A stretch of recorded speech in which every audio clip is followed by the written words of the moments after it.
Yes, Ambazonia, my motherland, my only land of freedom and peace, a land so accommodating, a land blessed with natural resources.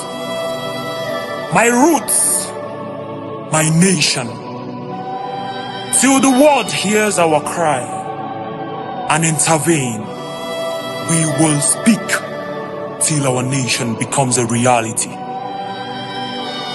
Long live all the Ambazonians. Long live our fallen heroes who gave up their lives to save the future generation of Ambazonia. Long live Ambazonia. Our hopes are alive. Peace. We are not giving up. We are not giving up. Amazonians, we are not giving up. We need freedom. We are not giving up. Amazonians, we are not giving up.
Okay, ladies and gentlemen, thank you very much for joining me on this very important topic.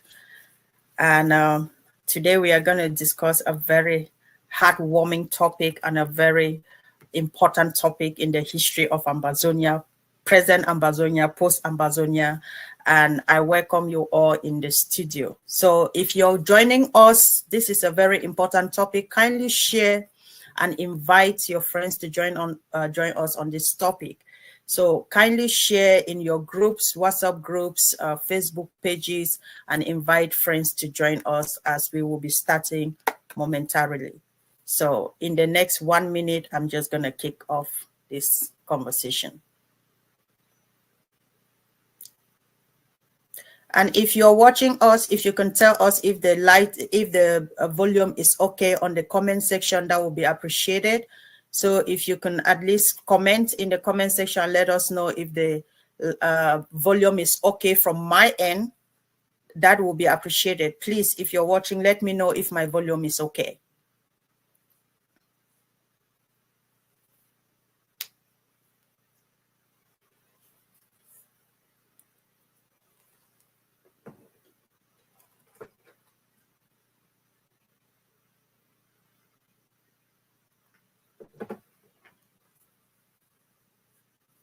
Ooh la la la la la la la. I see several people watching.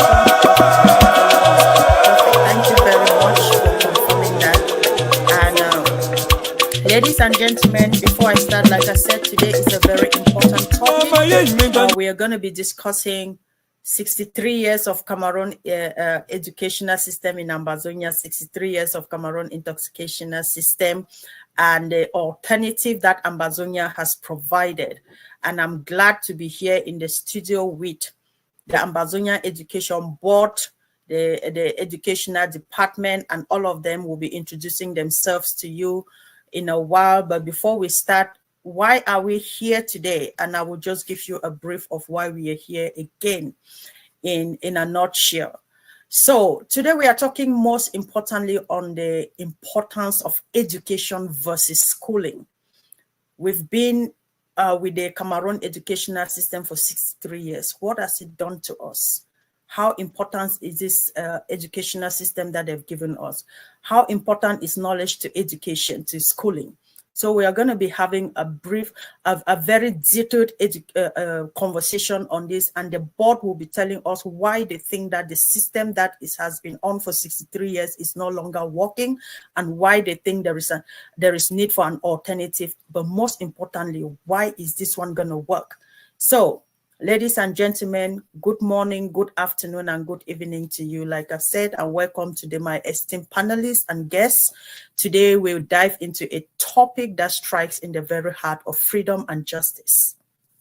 The role of knowledge as a tool of liberation, and the urgent need to dismantle educational systems that enslave rather than empower. Throughout history, knowledge has been the cornerstone of liberation. It is through knowledge that societies have broken the chains of oppression. And it is through knowledge that individuals have found the strength to resist tyranny.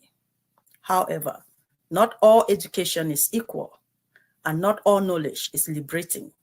In fact, some systems of education are designed not to enlighten, but to obscure, and to empower, but to enslave us.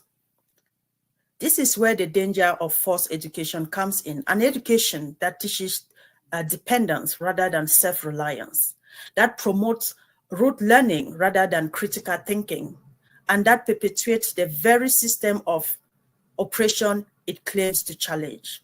Such education is a tool of extortion, used by those in power to maintain control over the minds and lives of the people.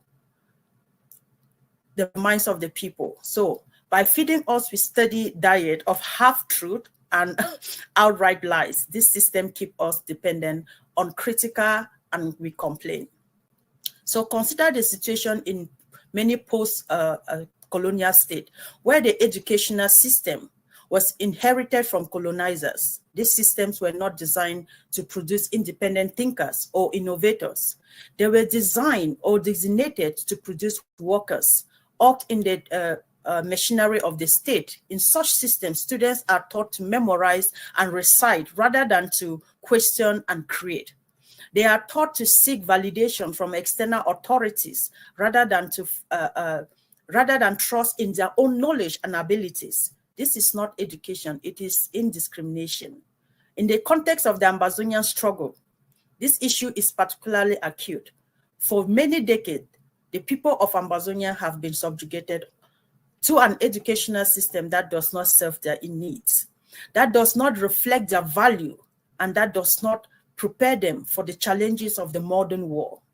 This system has been used as a tool to control, a means of keeping the people dependent on the state, and a way to perpetuating the status quo. But knowledge is also an antidote to oppression and injustice. When people are informed, we all know that they are less likely to be manipulated by propaganda or controlled by fear. Knowledge fosters critical thinking, enabling individuals to see through the lies and distortion that are often accompanied by oppressive regime. It is the shield that protects the mind from being enslaved, allowing individuals to see the world for what it is, rather than the way it is presented to them by those in power. In the words of I'm quoting this from the Bible.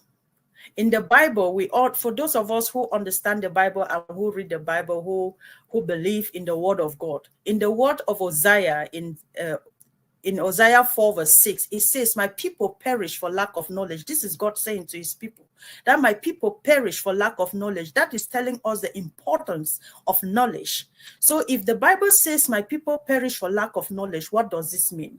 This biblical verse resonates deeply in the context of our discussion today. It is not the physical chain that binds us, but the chains of ignorance. When people are deprived of knowledge, they are left vulnerable to exploitation and abuses. They are unable to defend their rights, to advocate for themselves, or to rise above their circumstances. Knowledge, therefore, is not just power, it is survival. It is a lifeline that keeps the spirit of resistance alive, even in the darkest times. The need to break free from the circle of forced education and dependency is more urgent now than ever. We must strive to be an educational system that fosters our true knowledge, knowledge that empowers, knowledge that liberates, knowledge that leads to self-reliance and innovation. This is the vision behind the AMBAZONIA educational system, a system designed not to produce obedient subjects, but to nurture independent thinkers, creators, and leaders. As we reflect on the importance of knowledge in the AMBAZONIan struggle, it becomes clear that education must be more than just a system of schooling. It must be a tool of empowering or of empowerment, a means to equip individuals with the skills and understanding necessary to challenge injustice, to build self-reliance, and to create a future where freedom and equality are not just ideals, but realities. In nations like Finland, Singapore, Canada, education is tailored to foster creativity, problem-solving, adaptivity, and entrepreneurship. These are the systems that recognize the importance of preparing students not just to pass exams, but to navigate the complexity of the modern world, to build their own future, and to contribute meaningfully to the communities. The AMBAZONIA education system seeks to do the same, integrating these elements to prepare students to self-sufficiency and economic independence in the globalized economy. So, as we are going to be discussing detailedly about the AMBAZONIA education system, I want us to remember that knowledge is a foundation upon which all movements for justice are built. It is the light that guides us through the darkness of oppression and the weapon that defends us against the forces of injustice. As we continue to our discussion for today, I really want us to commit ourselves to the pursuit of true knowledge, the kind of knowledge that liberates, empowers, transforms. Let us keep in mind the words of Nelson Mandela. Education is the most powerful weapon which you can use to change the world. And indeed, it is through the dissemination of knowledge that we will liberate our minds, our people, our future, and will break the chains of forced education, lift our people out of dependency, and build a future where freedom and equality are not just ideals, but realities. So, ladies and gentlemen of the panelists, welcome to the panel discussion to discuss today's most important topic. Okay, I'm going to unmute Mabia. Thank you. You are already unmuted. Based on this analog that was given to us on knowledge and education, first of all, introduce yourself to us. Who are you, Mabia? Okay, so I am part of the AMBAZONIA Education Board. I'm passionate about education. It's something, when you start talking about education, I can keep talking about it for a while. Passionate again about education because I feel like everything about change, learning, anything, it's all about education. Even in your job that you do day to day, education, education, education. We migrated from Cameroun, AMBAZONIA, and came to the foreign country, USA, Europe. And sometimes we get this situation where they say, oh, you speak with an accent or something like that. When you speak with knowledge, well-educated in your topic, that accent doesn't come out. People don't say you speak with an accent. People listen. So education to me is a passionate topic because, like you said, it's something that I have experienced, that you need to be educated in anything that you're doing, in your job, in your career, in your skill, and nobody will be questioning what you're doing. Thank you very much. That's my opening topic about that. And that's why I'm passionate about education. Okay. Thank you very much. And Reverend Chairman of the AMBAZONIA Education Board.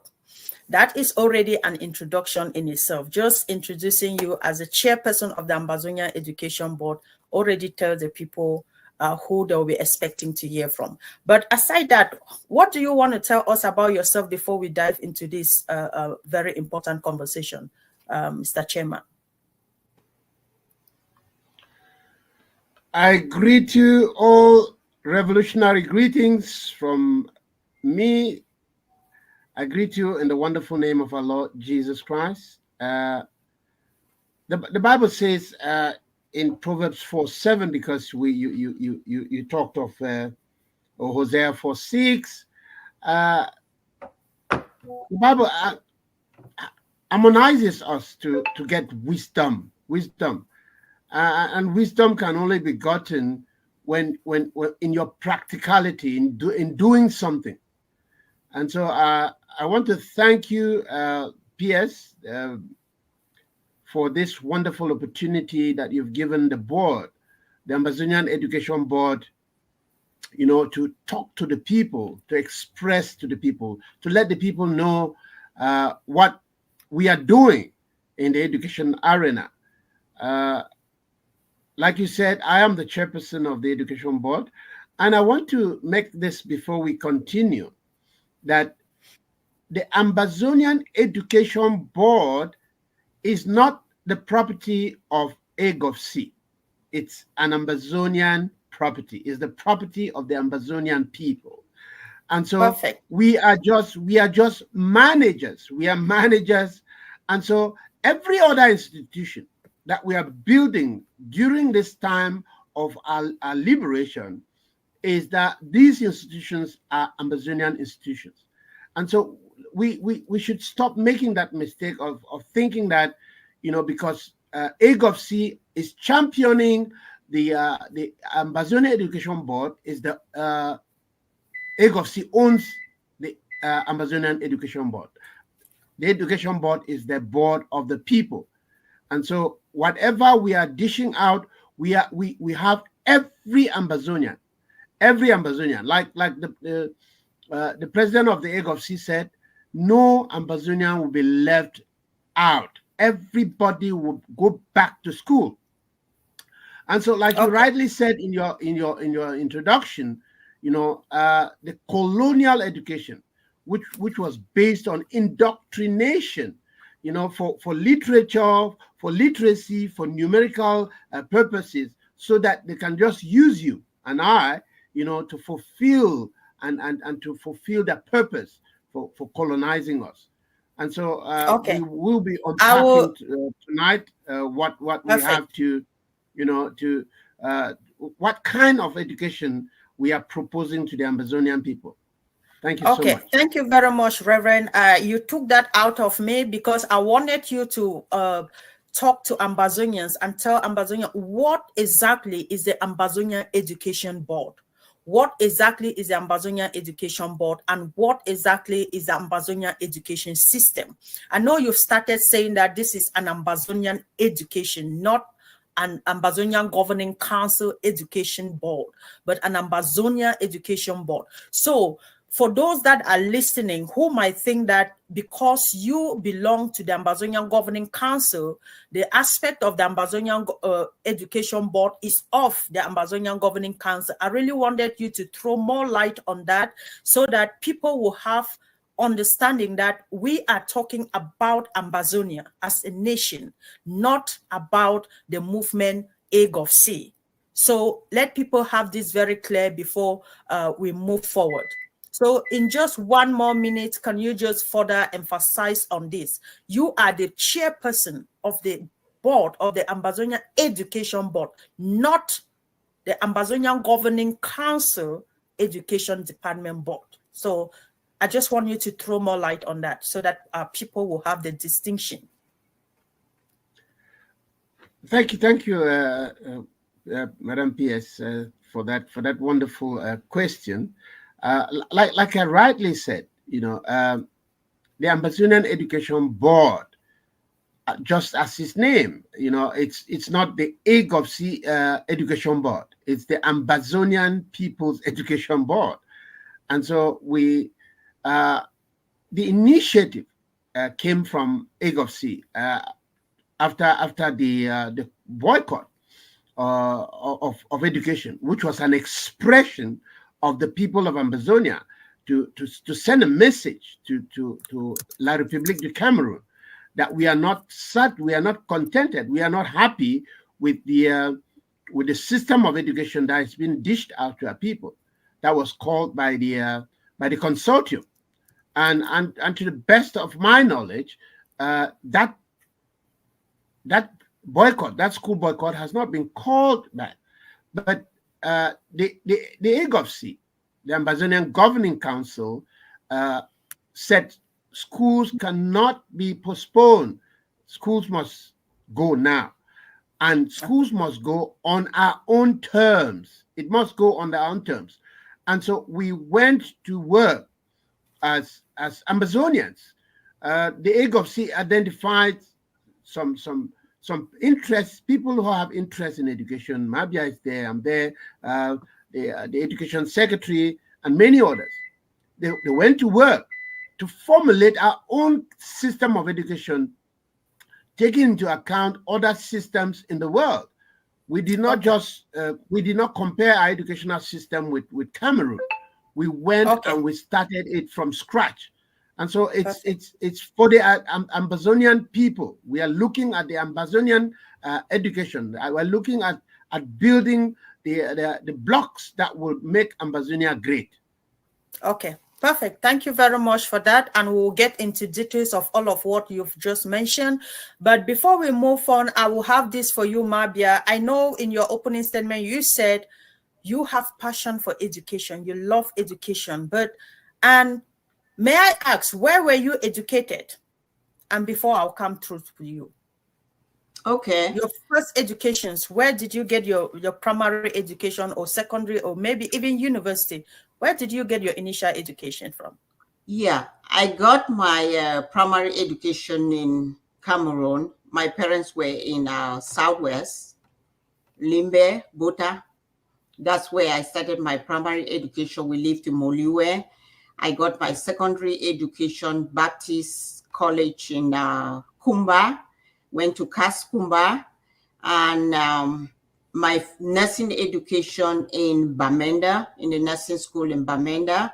So I'm going to mention that a little bit because I'm going to talk a lot about skills. Definitely, please go ahead. So from getting a diploma, I then came to the US, where I got my bachelor's degree at Emory University, and I got my master's as well. I am a nurse practitioner. I think I didn't introduce a whole lot of that.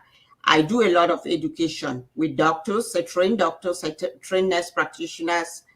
I do a program too, just like the program we're doing here, teaching the Ambazonian people. There are a lot of YouTube programs that I've done, which is all tailored on trying to educate our people on why we need a change from what we have now. I've talked about marginalization. I've talked about us being trying to assimilate us. I've talked about conflict. I've talked about the qualities of a good nation, which I'm going to mention that as one of the opening things that I feel we're going to talk about. The qualities of a good nation, a nation that encourages education, a nation that encourages creativity, a nation that encourages excellence. And when we will be talking, we'll find out that our country has not actually, the current Cameroon has not actually encouraged education, where you have the freedom. It hasn't encouraged creativity, and it hasn't encouraged excellence because they don't have continuous continuous education for people to keep doing research and coming up with new ideas.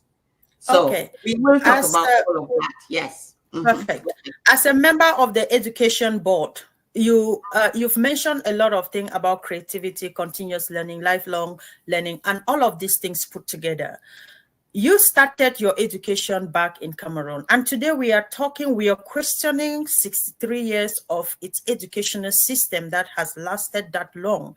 And today we are providing an alternative to AMBAZONIA, because why do you think that we need an alternative in AMBAZONIA, despite this one being there for 63 years?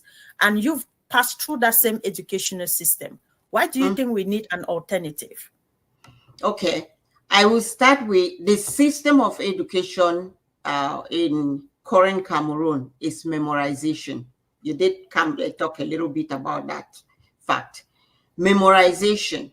When I did my nursing from Cameroon and I reached the US here, I had to retrain myself to take their board exam.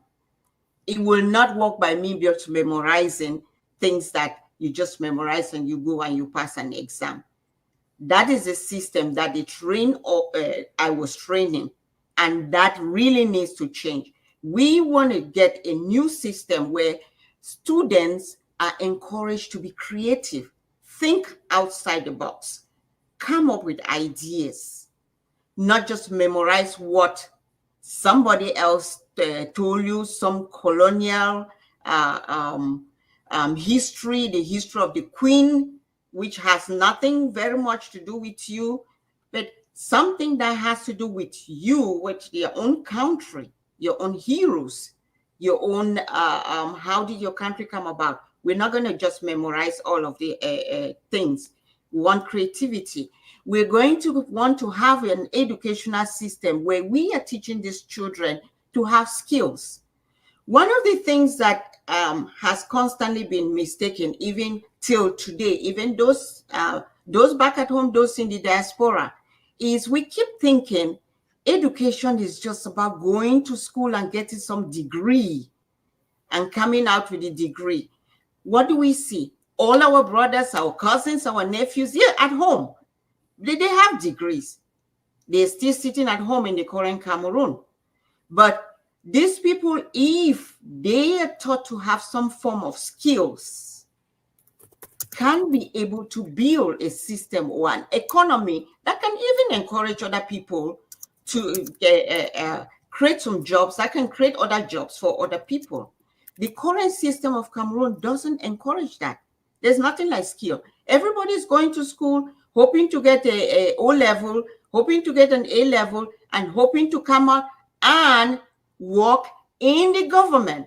If you interview any student back in Cameroon, you say, what is your plan? I'm hoping that when I finish school, I'll be hired by the government. Our current system that we want to encourage in the Ambazonian education system will be the system where you are not looking at the government. You are looking at creating some skill that you will come out, and you can, if the government doesn't get you, fine, you can create something, and from that creation, you can create something for other people. Okay. I will give this example again about, let's say you, me and some other person went to the embassy. I'm going back to when we went back to go back to the embassy. The person went to University of Yaoundé or University of Boya, and they did whatever they did there. And I came just with high school education, and I did braiding while I was in Cameroon. That is what I learned. I did braiding, and I just finished high school. two of us go to the embassy. They give us a visa and we come to the US. Who do you think is going to survive the US system? The lady who did the braiding. That's right. She's just going to come in, start doing her braiding, making her money, and surviving and paying for further education. Unlike you who went to Guakele or whatever that school is called and come over here, you're starting from square one, no skill, nothing. Our system that we want to encourage in the Ambazonia education system would be creativity, skills. I'm still going to talk about more morality, values, culture. We'll talk all about those things. That is what education is about. Okay. Thank you very much, Mabia. That was a very succinct response to that question. And I'm sure that those that are watching us have learned a lot from what you've said. And I will bring back that same question to you, Mr. Chairman of the Education Board. Mabia has mentioned a lot of criteria to which this was developed, the motivation behind this. But then, what the Ambazonia education curriculum, how was it developed? How did you come about this? If you said you didn't, copy what La Republique has been giving us for the last 63 years, how did you guys come up with a new, a completely different educational system, a new system? Give us, please talk to Ambazonians how this came about. Thank you, PS. Once again, dear Ambazonian people, dear people of the world, good heart people. For 63 years, the educational system that was dished down to the construct called Cameroun, the then construct called Cameroun, was I call it a colonial education.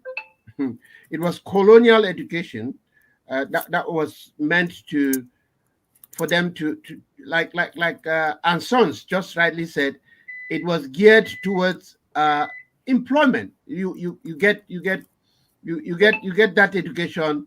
You are looking at employment. You're looking for and the only employment as we know when we were growing up was the state and CDC, so to speak. All of them are government.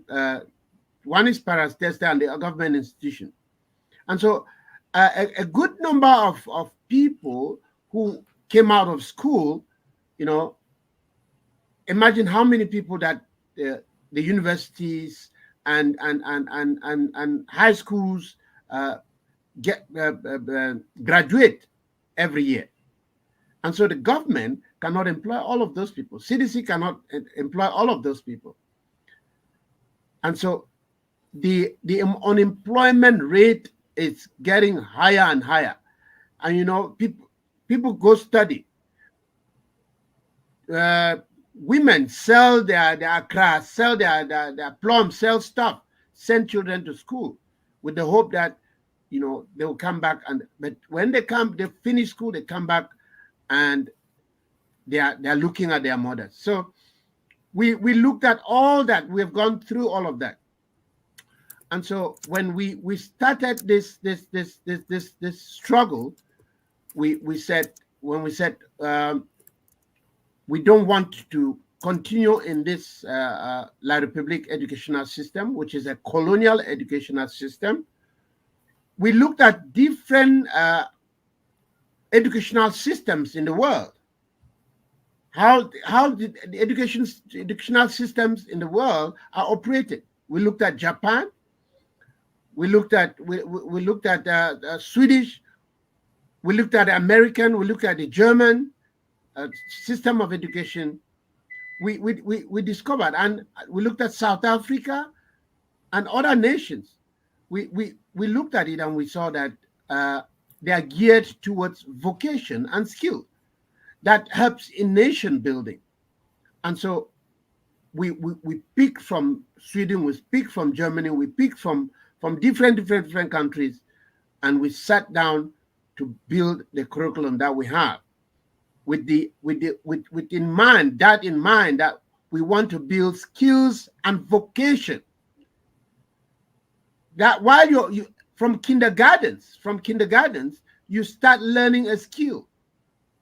Be it catering, you start learning it from kindergartens. We see that in Chinese school. We see that in Japanese schools. Children from tender age, they start a vocation, they start a trade, they start a skill. And by the time they are graduating from university, with some other knowledge, they have something in their hands. Like Mabdia said, somebody who went and did braiding, and somebody who came out from Guaycale, when they come into another economic system, the one with the handwork, with something that they can do, it will be much more economically beneficial. It will be much more economically beneficial to him than the person who just did, just grammar education. Somebody studied English, somebody studied history. That cannot put food on your table if the government does not employ you. So when you get to studying history, geography, the only thing you can do is to reteach what you have studied. And the opportunities are not for everyone. Not everyone will get the opportunity. So those are the bases on which we use to build the curriculum that we have, and it's one of the best that Africa has. Beautiful. Thank you very much. I love the way you ended that. It's one of the best which Africa has. And I love that because we are nothing but the best. Okay, Mabia, I know you have a very strong passion for education, and we will have a very lengthy conversation here today. You as a woman and you as a mother, we have women and mothers back home who have believed, their minds have all been nurtured into believing that my child has to go to school, write GCE, write advanced levels, go to ENAM, go to IREC, go to this and ENS and all of that stuff. But today you're coming to Ambazonians to tell them that no, the system that they've been following for the last 63 years is not workable, but that you are introducing for them a new system. I want you to talk to the mothers. Tell Ambazonians women why you think that this system is what they need for their children, and why they should stop their children from attending La Republique schools and focus on the Ambazonia education system that we are providing for them. Okay, I will start by first directing the mothers into their houses, looking at their children who all came back and are still in the house. They all got that La Republique education, went to college, came out, went to Ngwakele, came out, they are in the house with them. So I want them to look at them. And then the second thing, I will direct them to all these numerous mushroom schools that are being opened in the country. You talk to people, they tell you about 8 schools in their neighborhood that is being opened. I want parents to ask themselves, are we putting these children in these schools because we want them to be in these schools, or are we hiding them there? Because sometimes I think it's like, if you don't see the trouble, then you don't know say the trouble they exist. I cannot believe our parents just put these children there so that if they are not at home with them, then they believe they are just somewhere. Because they actually know in their minds these children are going to be coming back to them and staying in that same house and doing nothing with them. Yet I should talk to them about why I think our system should change. I will bring them. We like to copy what the white man has done or what the white man is doing. So I'll bring them back to the US. In the US system, the US government is mandatory to go to kindergarten, elementary, middle school, high school. That's it. Mandatory. This one, the government makes it free for you to send your children to this thing. You actually can go to jail if your children don't acquire this education. And after high school, none of their business what you want to do. The reason they encourage this part is at least you should know how to sign your name, at least you should know how to read a legal document, at least you should know all of these things. And after that, when you open your business, you can know how to deal with the reading the documents and so on. So after that, they encourage the people to become skillful people, not necessarily going to be a doctor or anything. We're not saying those things are bad. No, we're not. We need doctors. We need lawyers. We need all of those people. What we are saying is don't only stifle the children and hold them down to specific educational things that our parents taught us. You know, our parents would love to talk to each other. My pikin a lawyer. Oh, you know, say my pikin a engineer. Oh, my pikin a doctor. They have no idea. These things have not opened up jobs for us in the country. Because it's just one thing, the professional goes and does their job that they're doing and do not create a whole lot of other jobs for people. I will come back again to point, I always like to use example. Where I live in the US, around me, my husband and myself, we will say we're the most educated. But we are the poorest around where we live. My neighbors are all skilled workers. My neighbor above me is a skilled worker. He makes granite kitchen tables. And that's what his son does. The daughter does hair. They're richer than us. And the next neighbor opposite does landscaping. That's what he does. They're richer than us. Again, we are not saying degrees are not important. We're saying don't stifle your children to those things. I used to be like that too. I have 3 children. The oldest one I pushed, oh, medical school, medical school.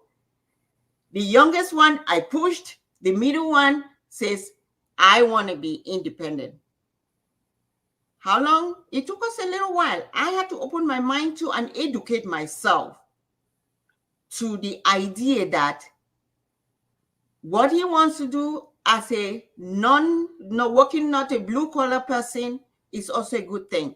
Believe it or not, he's doing better than his brothers in terms of money. But his brothers went and got all these degrees and so on. So, but I'm not saying they're not doing well too, but I'm saying we should start looking at skills. That is what builds a society. That is what builds this economy we've all run and come to. Skillful workers create jobs. Creativity creates jobs. Without those things, without a system of education like La République de Cameroun is teaching us, they actually are intentionally doing that though. Okay. Stifle us so we don't have the freedom to think. Exactly. We don't have the freedom to create, and we have to depend on the government. They do that intentionally. That's how a dictatorial government works. Thank you very much. And we'll come back to this conversation again. But before we continue, there's been a lot of talk. September is just around the corner, and there's been a lot of talk. Mr. Chairman, I'm directing this question to you, and Mabia, of course, you will come in after the chairman comes in. There's been a lot of talk about school resumption, and people are questioning why school should start not in September as they always known. And the AMBAZONIA Education Board is proposing that school should start in January. And there is a question of why are we changing the dates and all of the stuff. But most importantly, I will also want to know why the AMBAZONIA Education Board decided that they will move from the general norm of September to another month that they prefer that school systems start in AMBAZONIA. And even these school systems that are starting in AMBAZONIA, where are they starting in AMBAZONIA? Because there is a war in AMBAZONIA. When we say the school year is starting, where are we sending our children to go to? I want you, Mr. Chairman, to talk to us about this in a very detail so that our parents should understand exactly what is happening. Thank you once again. Block by block, method by method. That That is a mantra that we have developed, that we will build the country, we'll build the Ambazonia block by block, method by method. And so the question is great. Thank you so much for that question. You see, when our leader announced the reopening of schools on the 2nd of October, which is the date that we have been used to since we decided that schools should continue in 2018, 2019. Schools have been reopening in October after our Independence Day. And so when we were crafting the educational calendar for Ambazonia, we did not, after consultations with other stakeholders, we said we do not want to be anywhere closer to the colonial system. And so, like other countries that are starting in January, which you have South Africa, which starts in January, you have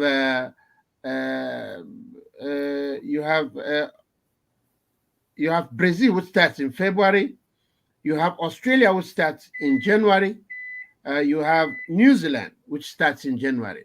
So there are a host of countries that start school in January. And so the starting date is not really a problem. Why we shifted our date to January was just to match a calendar year, logically match a calendar year with a school year, and we divide the semesters as such. And so we wanted to move nothing close to La République du Cameroun. And so that's why we decided to say we start in January, like other nations are starting in January. And so the date of starting schools is not really so much of a talk about, because our talk about as Ambazonians or as scholars or as educational stakeholders should be centered around what are we going to teach our students? What are we going to teach our students? What are we going to dish out to our students? How will the school look like? What kind of infrastructure are we talking about? The state of the arts infrastructure. That's what we are talking about.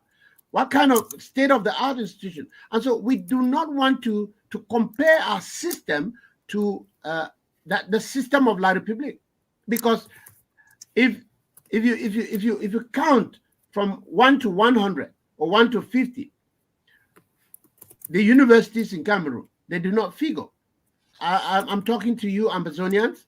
Go on your phone right now. Go and Google and see. None of the universities in Cameroon feature in the first 50, and so we cannot match our educational system to that of La République du Cameroun. And so the reopening date is not really too much a matter, but we have decided that the Ambazonian education school year, Ambazonian school calendar will be from January to December, with the semesters that we cannot go into it, which we will if the Ambazonian people, we have divided the school year with activities that fall within that school calendar. And so other states, because we were running schools in Bui, that is in Bui state. Our schools started, they adopted the calendar from January, and so the school started in January. But because we said we cannot make it so sudden for other people, because like change is difficult to come by, And so some people are still, having that nostalgia of La République. And so they're still lingering around September, October. And so Momo is still starting schools in October. But we have had meetings with Momo. We've had meetings during our plenary, the AMBAZONIA Education Board plenary. We have discussed that. We have agreed that they have a transition from October to December, where the students, the teachers, and the parents will get that awareness. And so, come 2025, all our areas where we have control will start schools in January. We have Ngokutunja who is coming in.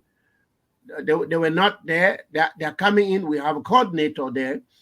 They'll be starting their schools. So they're following the transition.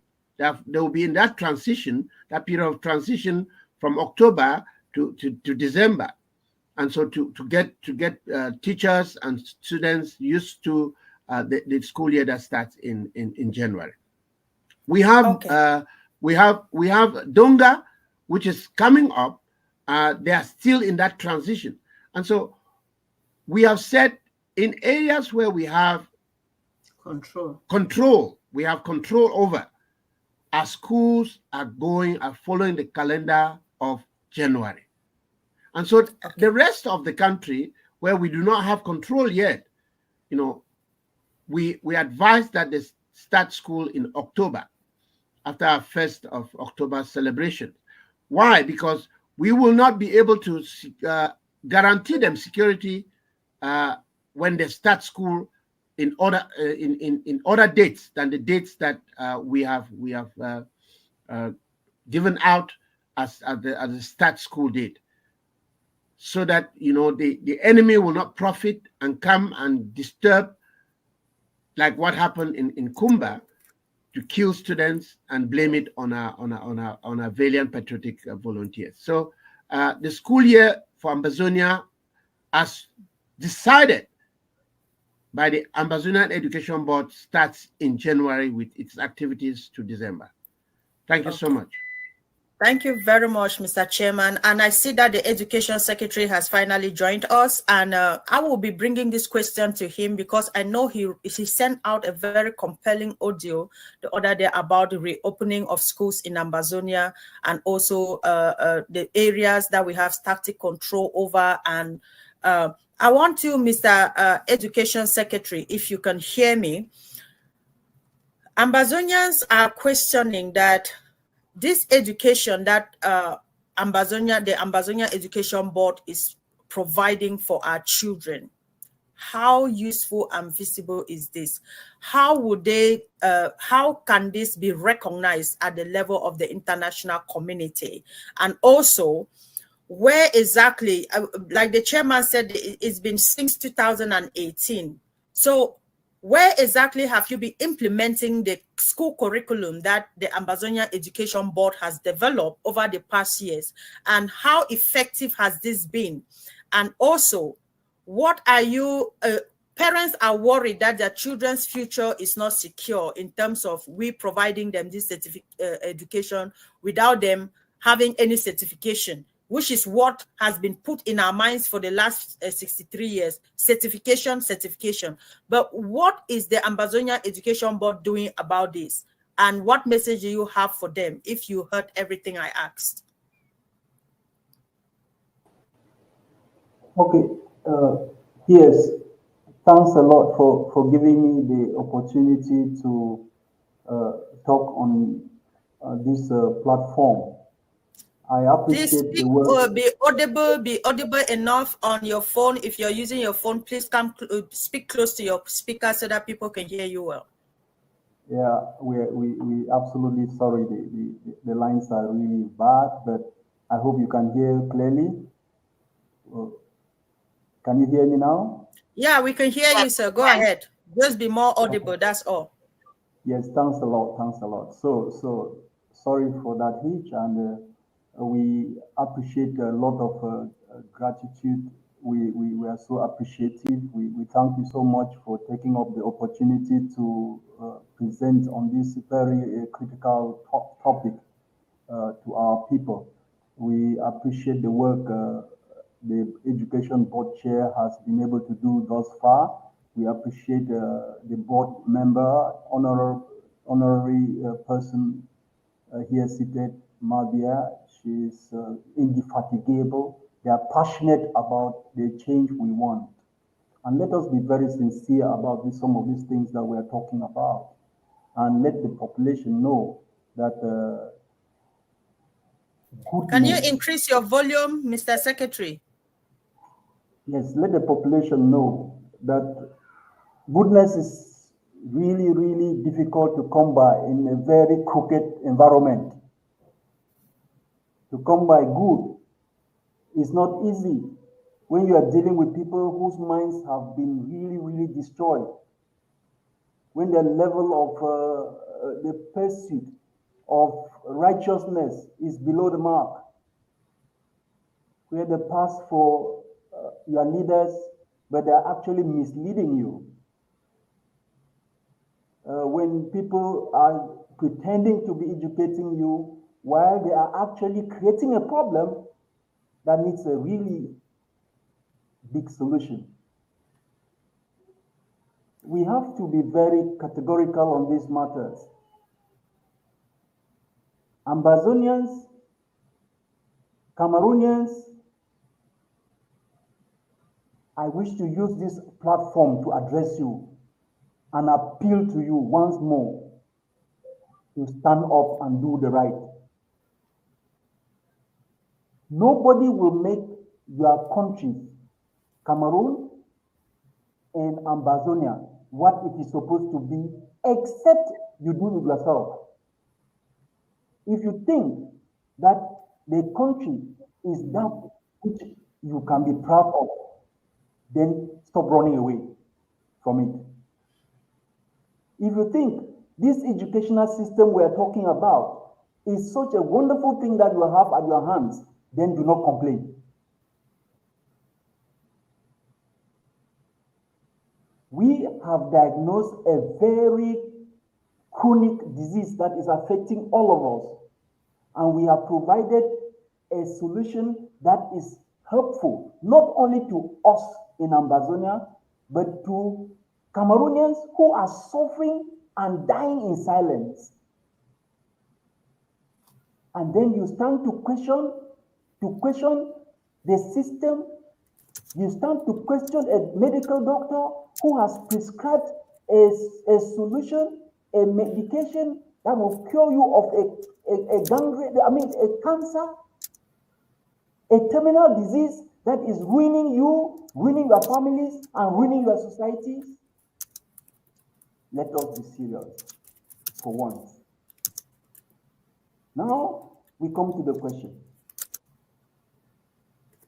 Why are we here? We are talking about a school year, simply on the basis of the fact that education cannot wait. If it were not because of that singular reason, we will not be talking about education at all in this context until Cameroon gets out of our land and we build it anew. We scattered it and start afresh. Because the problem we are addressing is so serious that we cannot address it in patches. We are trying to kind of patch a ship that is draining, we are sailing on turbulent seas and we are drowning, and we are trying to sing praises to the pilot who has lost control and is sleeping, is dying.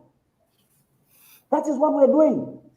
I mean that the level of madness is so exaggerated that we need to address that first before we get into educational issues and talk about what we really want to see done and how we want it done and by who, at what time, and how.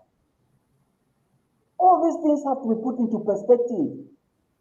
And so until we address the root cause of this problem, we'll be building the house on sand and it will never last. So I addressed the people, PS. I was telling them, all this talk about reopening dates for either Cameroun schools or Ambazonian schools is much ado about nothing. And it has been scientifically proven that it is much ado about nothing. Because the whole system is built on a lie. And we must unmask this lie and the deception in order to lay a solid foundation for an educational system that is based on values and principles, morally upright. You can't teach your children how to tell lies by lying to yourself and lying to everybody and saying that because you have lied enough, that is good enough. And that has become very normal. We said that an educational system is so important for a people that people who hate you can decide to use it to destroy you. And it is your duty as a knowledgeable person to accept the plans of your enemies. If you go by their cries and what they think and say, you will be misled. And so we said a reopening date, announcing a reopening date is a very dangerous thing for a people that have gone to school and they know what education and an educational system is all about. So number one, an educational system takes care of a comprehensive package of issues that we may not be able to handle all of them now. But in simplistic terms, when you announce a school date, it means that you have prepared the schools and that there is peace and tranquility where you are asking children to go study and that you have prepared their pedagogic tools. You have set their classrooms fully equipped and you have put aside teachers who are well paid, who are well equipped to do their job. You have put into place medical facilities to take care of children who fall sick. You have put aside food for children who may not have a means of livelihood back in their IDP camps, refugee camps, or shattered or burnt villages, or wherever they are. You are saying that the war that was waged on you because you asked for an educational reforms has ended.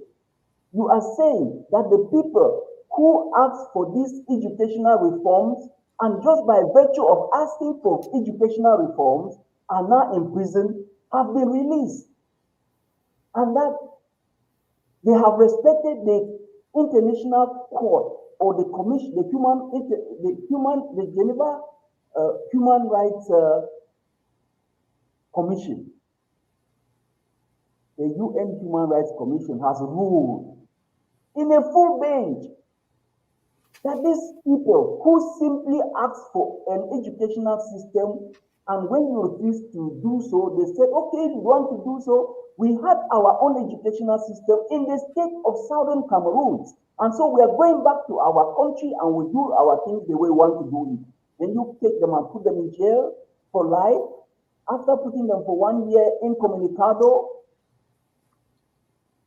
and then now you have not solved any of those problems. You come, school reopening date. Are you coming out of a house? Are you drunk?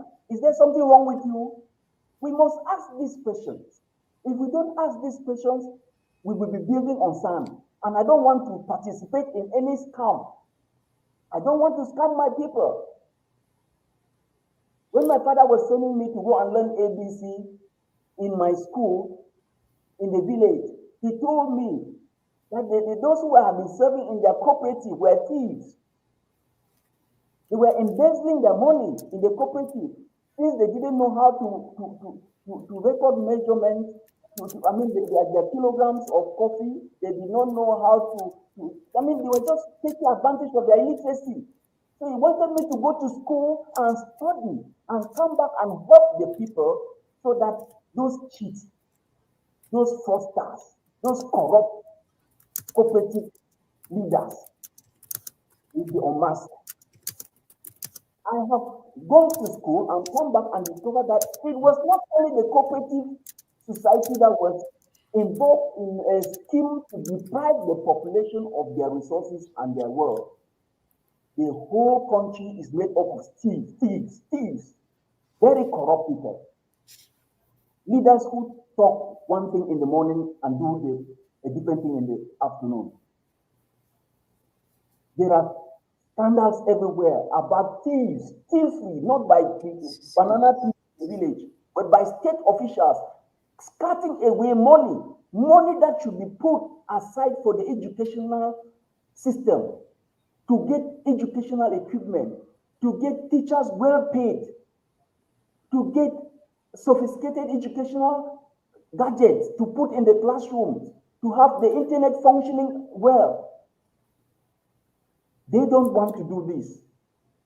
You got the president in auction an oil well to Equatorial Guinea to take the money and go for safari trip in Europe, in his continental hotel. Okay, So Mr. Education Secretary, I will have to come in there for a while.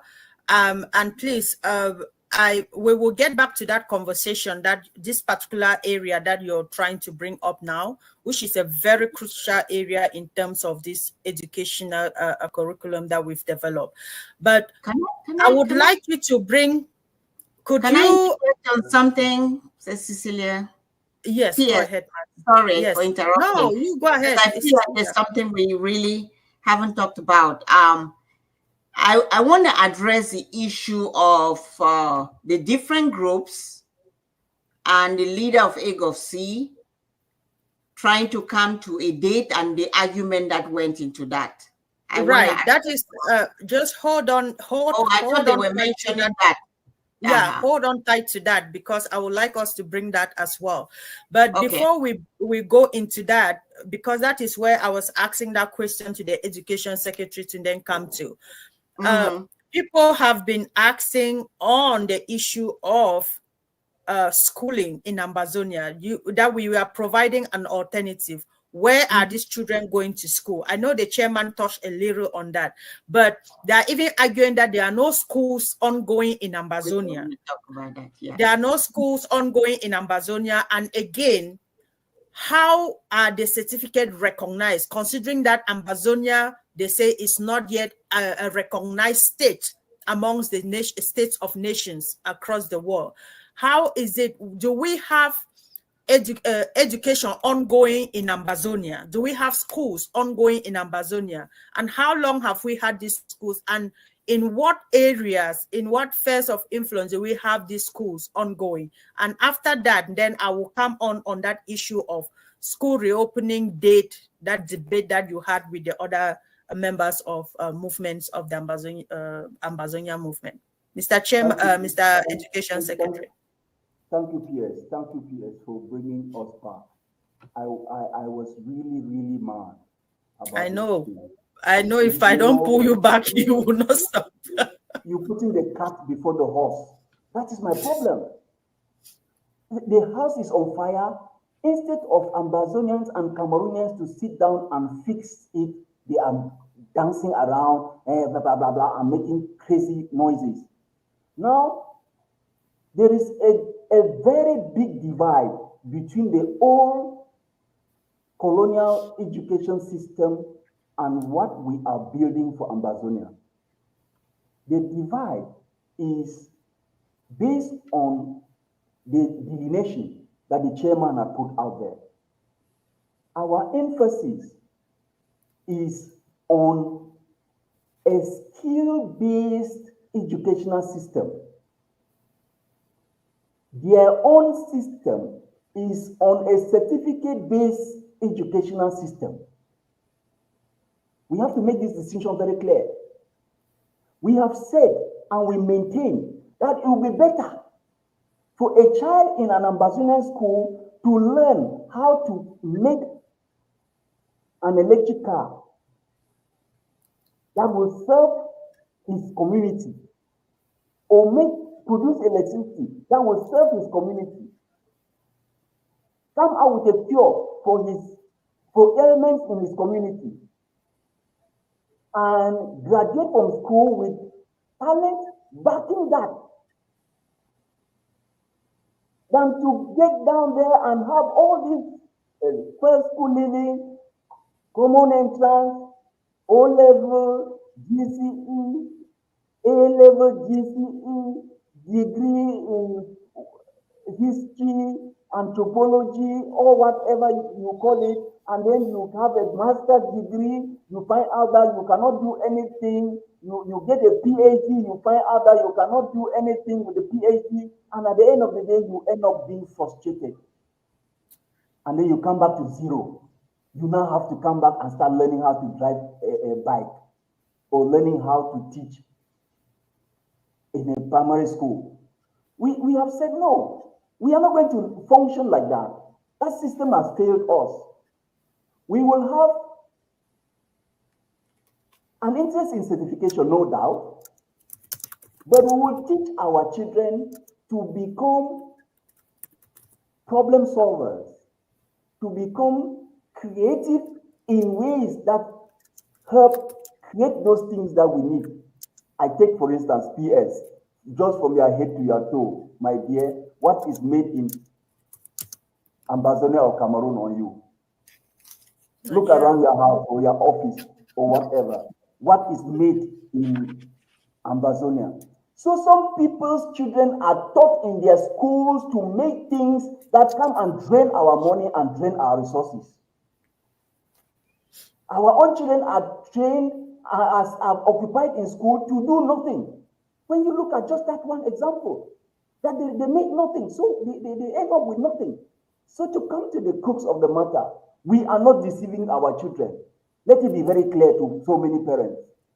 We are equipping the children with 21st century skills where they can fit anywhere. And we are also aligned with international organizations that certify what we are doing in the various schools that we are offering. Now, hello, are we together? Yeah, go ahead. Go ahead.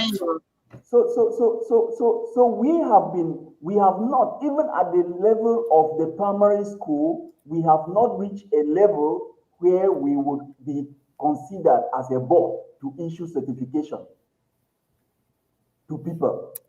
Because if we consider that a school year, we started nursery and primary education in 2019, we were just helping the children to learn how to read and write. That is what exactly happened. And then by 2023, we started working on, we set up the panel to create the curriculum, to come up with the curriculum. And the curriculum took a full year to mature, and then we released it in 2023. What is the implication of this to somebody who has gone to school and has been able to know how schools function and educational systems operate? It means that with the introduction of the curriculum, that is when the actual teaching and learning, the skills that we want, the kind of education that we want, that is when it begins. So you cannot start talking about Ambazonian school. What educational certificates are you offering to your children? What are you doing that? When you have not answered the first question, what curriculum are you using? When you answer that question, what curriculum are you using? You go on to the next question. What are the pedagogic tools that you have placed at the disposal of the children and the teachers to be able to use to realize this curriculum? These are things that people are not answering, and these are the things that our People are not answering those questions. It would appear some of them want to go back to their vomit. The population wants something else, and a few people, because of soya, because of bread and sardine, they want something else. They want to go back to their vomit to take on what they had vomited. You wanted a full boycott, you wanted reforms. Now it's time for reforms. We have gone the egg of sea through the AMBAZONIA Education Board has done the reforms according to the demands of the consortium of teachers, parents, and children, and other stakeholders of the education family in AMBAZONIA. We have gone and diagnosed, looked at all the different grievances of the people of AMBAZONIA, and we have addressed them in the kind of curriculum we have put in place and the other policies and the instruments that can help in the execution of the curriculum. We have put all of this in place. 5 volumes, PS, 5 volumes of text. The list is 300 pages. Okay. We're not joking. We're not going back to our vomit. And it's high time AMBAZONIans who are not working should come to those who are working to find out what is going on. Stop behaving like mad people. Okay. Edu said to go and do stupid things. So okay. Thank you very much. I will cut you short there. There will be certification, my dear. There will be certification. And this certification will be based on the curriculum that we have introduced in 2023. Perfect. Thank you very much. The other reform which is coming is that there will be no school exam for primary school children. Let them begin to prepare. Okay. They will just transition into the junior secondary. And after junior secondary, from 3, they will do the first examination, the AMBAZONIA Certificate of Education examination. Perfect. Thank you very much. I hope there was a question on the comment section on that, and I hope that has clarified their curiosity and the curiosity of many AMBAZONIans out there who are questioning the authenticity of this educational system. But then the one part that we were also more interested to know is, has there been any schooling happening in AMBAZONIA?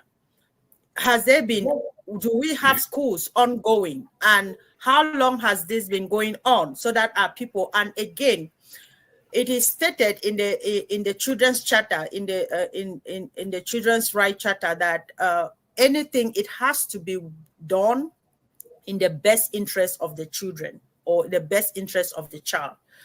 And again, I know that there have been community schools on running in AMBAZONIA in control areas and in areas that we have authority and control. And parents, people are asking the questions, how secured are these areas? And children going to schools in this community, in these areas, is it for the best interest for the children to go to school in these areas, considering that there is an ongoing war in AMBAZONIA? How would you address this issue? Chairman, in 2 minutes, I would like you to address Education Secretary, sorry. Please, you will go straight to the point, and also the chairman and Mabia will come in on this. Okay, so the long and short of it is, we started teaching our children in 2019. Perfect. And we have only been growing our capacity to help the children learn skills and acquire knowledge in different areas where there is peace and tranquility.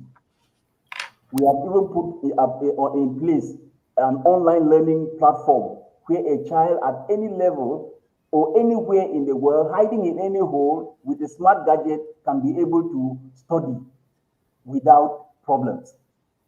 We have said that all those communities where there is relative calm and there is peace, and you have chased out the occupiers, please adopt the AMBAZONIAN curriculum of education and start implementing it. We have put in place community-based education. What does this mean? It means that a community can come together, take the curriculum and the guidelines are available, as per our requisition, as per our demands in 2016. Take what has been provided, set up your school, recruit your teachers, look at what you can do, and set up the possibility to begin to train our people. Just as we were doing in the days of old, our people used to study and write exams in London. Our people used to study and write exams in West Africa, the West African BC. Amen. So there is nothing is changing. We used to write the London BC. We used to write the LCC and City and Guilds. Now we are studying and writing exams in Google certified exams, Amazon certified exams. We are writing all kinds of examinations. And people should not pretend that they don't know. We have been putting this on ACN TV for people to see. We have a website. Go there and see. Thank you so much.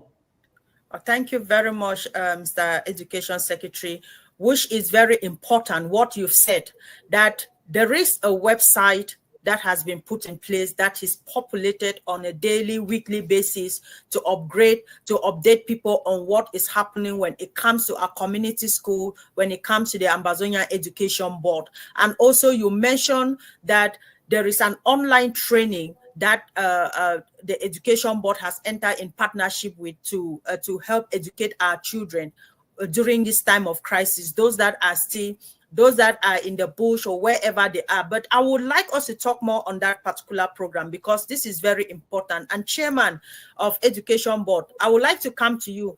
Talk to us about, because we've seen you post about Orion Ambazonia. What is Orion Ambazonia and how is it beneficial to people who are in a war zone and people who maybe sometimes don't have access to internet, and also children who are in the bush, in refugee camps? How can this really be of help to them? And so kindly talk to Ambazonia so Ambazonians will understand what the Education Board is doing in details. Thank you so much. Thank you so much. Great viewers of PS Channel, PS TV. I welcome you to this wonderful discourse that she's hosting on her platform. Ambazonian people, we need to take up our destiny and run with it. And I'm advising our people in other areas where our community schools are not yet functional. Embrace our revolution so that we can come to you, because we only go to places where the people invite, like the name community. We go there where the people have accepted, and so when we come there, we come following the groundwork that our valiant patriotic volunteers have done, in chasing our colonial occupiers. And so when they're chased, every other thing can be installed. And so I'm advising communities to embrace the Ambazonian Education Board, to take the advantage that we are offering, so that their children can learn. If you go to other places here in South Africa, during their struggle, there was a lot of illiteracy that took place because some people lost out in education. And so we have learned from revolutions, and so we are correcting that, such that when we get our independence, some people should not be found wanting. And so we are looking for means to include everybody, to make sure that some people don't lose out during this wartime that we are fighting. And so it depends on each community. Where there is relative calm, we will come in and we will install. And so before I go to tell you about the Orion EduTech Ambazonia, which is an online platform for the Ambazonian people that we have crafted, I would like to give you some statistics here. you know, if I could share my screen with you, I don't know if I have that possibility to share my screen. I would have shown you videos and pictures of school games. I would have shown you videos of, you know, some of those things we don't want to throw them out there because of the enemy. Schools are going in Bui, in the state of Bui. Come 2025, we will be having 55 schools. Can you hear that? 55 schools, Ambazonian people, in the Bui, in the Bui state, that will be operational under the Ambazonian Education Board, operating community schools. We will have 55, and then the school population will go up to about 8,300 learners. That's a lot during wartime. And then the teacher population will go to about 137 teachers, additional teachers that will come into play. I would like you to share that information, sir. If you can look under the screen, can you see where it says present? Okay. Yes. Click on present and you will see on present share screen. Then you can share that information. It's important that Ambazonians, they see what you're saying. Okay, let me share my screen. Share screen. Let's select entire screen. Okay, all right. Then you can go to some of this. Good.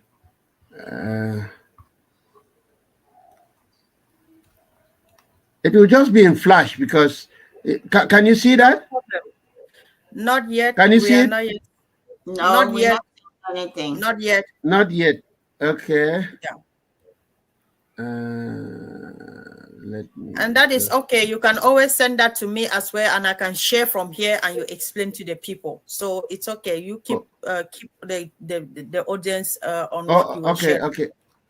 Let me see if that can be done. Sorry about that. That's okay. Sharing. Meanwhile, yes, can I come in, please? Please, while he's looking on that, Mr. Education Secretary, come in. You see, the whole idea is that we started off with the mind frame of school boycott. You know, that was the traditional mentality that we started off with. After that, we said, no, school cannot wait. After studying other places, how people were fighting and then getting under tunnels, they were teaching children in underground tunnels in Eritrea, in Syria. They were teaching people using tablets in refugee camps. Even present-day Ukraine, they were running around with children in clusters, in families, and teaching continued. So we have insisted ever since we learned our lessons that education in Ambazonia cannot wait. And so we're using all the opportunities that we have to make sure that each child and each parent is touched so that you can get an informed decision and perform better. So what are we saying? We are saying that we are, even in areas where there is no network, Madam PS, you can download your study materials, and then you take to an area where you don't have network and you still use it. So the online platform offers opportunities for online and offline studies. So you must be able to be industrious enough and innovative enough to realize that you must run to school. Don't only allow school to run to you. Exactly. The Joas and the Fonchas and the Vezekovs, Folon, they studied, Folon left, and Vezekov, they left Kumbu, came and studied in Ginicom for primary education with Foncha in Ginicom. And after primary school in Ginicom, they... Can you see my screen now? Ilugu. In Ilugu. Let's see. You want to expand it a little bit? Yes. I don't think we can see it very well. No, Eduk, keep talking, please. Your people are listening. Okay. So we are trying to, what are we trying to say? We are trying to say that Ambazonians should benefit from this revolution. They should benefit from this war.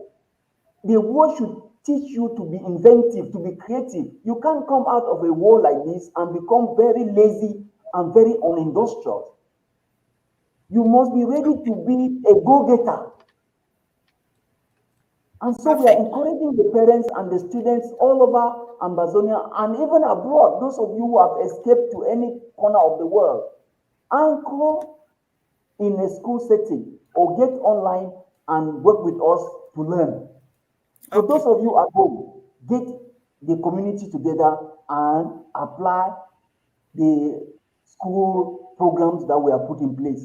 We have also introduced the homeschooling program. It means that even in your family, you can organize and teach your children to become somebody tomorrow. You must not wait for the office, the state institution to come in with schools and then the other bodies to come in with assistance to you. You can do it yourself. It is possible. Perfect. Okay, we'll leave the chairman to come back in there, and I think he's sharing his screen is still a problem, but if you can continue with the statistics that you are trying to give to Ambazonians, that would be great, and then we will go, because we have a lot that I just want us to deal with, and the time is fast gone. So if you can give us that statistics so quick, very quick, that would be appreciated, Mr. Chairman. Yeah, so in 2025, in Bui alone, we'll be having 11,800 population of students that will be schooling, with 194 teachers come 2025. That's the projection we are having. In Momo alone, we have 30 schools, with the projection of 2 secondary schools that are coming in 2025. 2 secondary schools. So we are upgrading, because there are children who have studied and we don't want them to move out of their own area. And that's the beauty of a community education. The beauty of the Ambazonian Education Board is that we want to make everywhere in Ambazonia a place to stay, a place to be. You don't need to move out of Anyajwa to come to Bamenda, or to go to Tiko, or to go to Kumba, to go and study. We make every quarter, every place, vibrant, and that's what we see in developed economies. Every quarter in this land here where I'm talking, every quarter has a mall. It has a shopping center. Everywhere you go is vibrant. It's just like you are in the city. And so we want to give that taste to the people. Coming to your question, the online education. We have partnered with an Indian institution that is represented in 30 countries in the world, including America. They dish out education to America. America is a great nation. And so this educational platform that we have anchored Ambazonian education, in the meantime, while we fight, it's a very reputable. If anybody wants to verify it, you are free to verify. And they have universities. And so we are just exploiting just 1/10 of the opportunity that this institution offers. They offer a lot. Exchange university studies, a lot of things that this platform can help Ambazonians to grow their educational infrastructure. Because the goal of the Ambazonian Education Board is that in 5-10 years time, Ambazonia should become an education tourism destination. Can you hear that? An education tourism destination. That is our goal. That everybody in Africa, if you don't study in Ambazonia, it's like you have not studied. Just like people have made Harvard. Harvard is a tourism destination study environment, and so that's what we want to give Ambazonians. And so we have created an alliance. They've given us what we call a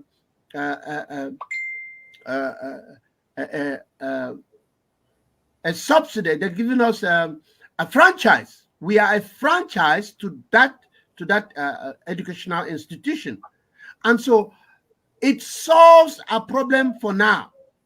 We are not yet with UNESCO. Even Cameroun, that is with UNESCO. Their certificates.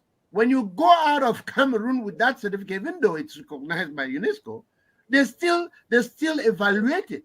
The evaluation boards in different countries, they evaluate it. And sometimes, not sometimes, they downgrade it. Even though. So this institution, their certification is internationally recognized. And so if you study with this institution, you can go out of Ambazonia and you can work with that certificate recognized internationally. And so that is the advantage of the Orion Ambazonia Education Platform. As we speak now, ma'am, we have already given skills to Ambazonians. We started with marketing. We started with marketing, digital marketing. We have graduated 4 Ambazonians with the skills, digital skills in marketing, digital marketing skills. They have graduated. We have already graduated first and second batch. The first batch is 4. The second batch is 3.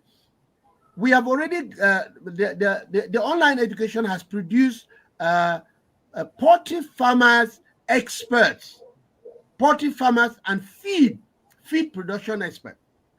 Because what the Ambazonia Education Board is doing is that we want that in the next 5 to 10 years, Ambazonia should be one of the great producers of birds. That's chicken. We want to stop importation of chicken. That is through education. And so we have already trained about 8 Ambazonians. We have trained on the ground. I'm talking people who are on the ground and they have passed their examination. There's only one person who failed. We have those statistics. I'll send them to you. Trained and they have passed their exams already. And with demonstration of farms. We are already creating farms here and there where the people will go there and do their practicals. And so that is the importance of the Orion education. As we speak now, the course that we are doing now is the AI. We are enrolling people, and the president of the Ambazonian Governing Council is giving scholarships. All these people who have studied, be it marketing, digital marketing, be it poultry farming and feed production, most of them are under the presidential scholarship of Dr. Cho Ayaba. He gave them scholarship to study. And we have the AI, the artificial intelligence. We have looked around the world and see the evolution of the artificial intelligence and how it is revolutionizing skills and vocation nowadays. We looked at it as a board and we said, no, we need to give these skills to Ambazonians. We have launched it, but as Education Secretary said, change is difficult to hearken to. Change is difficult to come by. We have been in this quagmire for over 63 years, and so people's minds have been twisted, and so they don't see good, they don't see benefit in certain things, but they will see it They will see it. Maybe some will see it late, but I'm calling on all Ambazonians to take advantage of this platform and study. So our educational system is backed by this institution. Every certificate that any of our students will study, be it primary, be it what, we have a guarantee that this education is backed. So our certification is backed. And so the Ambazonian education is not even rooted on, like other speakers have said, it's not rooted on certification. It's rooted on skills, where you will do a portfolio of evidence. Portfolio of evidence means that you have gone through a theoretical, you're going through a practical, and this portfolio of evidence certifies that you actually know what you're doing, so you can become an expert in whatever domain you've chosen to be. So that's the kind of education that we are building and dishing out at the same time. We are building and dishing out at the same time to the Ambazonian people. And I call on all Ambazonians, be them, like the Education Secretary has said, be them in the diaspora. We have students that have gone through the online education platform who are in the diaspora. They've taken that opportunity to study and upgrade themselves and be of good use to themselves and to the family and to the environment. And so I thank you so much, Educator PS, for this wonderful opportunity. We don't have too much time to unpack everything that we are doing. Don't worry, we still have a few more minutes. We will answer very pertinent questions that people would like you to answer. But I would like you to go on. If I take time just to show you videos, it will take the whole program. There's a lot. There's a lot. We will organize another session for that. But before we go forward, I understand that I know I was listening to the leader of our liberation in an audio message. We were talking about a consultative meeting that you guys had with other movements in the organization in the Ambazonian struggle, and the issue of a school reopening came up, and others. The president mentioned about agreeing on a date and not agreeing on a date, and also people questioning, other leaders questioning why education starts in January and not September, and others even claiming that they've never heard or seen any country that education started in January or other countries. Can you throw more light to this? I want to leave Mabia to start with this because she wanted us to bring up this topic. Mabia, would you want to come in here, time in before the chairman comes in? Yeah. On the education part, let me just mention where our curriculum, just a little bit to tie up to everybody. Exactly. Our curriculum was made based on a crisis situation and an evolving nation. So it's a cross between. It wasn't just something we just picked. We studied all the other countries that had crises, what form of education they were giving to the children, and then an evolving nation with what is going on in the world. How can we get these children not to be left behind? If you ask me, we wrote this curriculum for us in Ambazonia. This curriculum can even be used in La République du Cameroun because they are also in a crisis situation where there is unemployment going there, there is poverty going there, there is bankruptcy going there. They need this form of education system, which is a cross between crisis and evolving nation. So those kind of education system is focused on skills, not certification. Because what you want is to build a country to build itself up. And you don't build yourself up by just kind of tying these people down to a form of certification.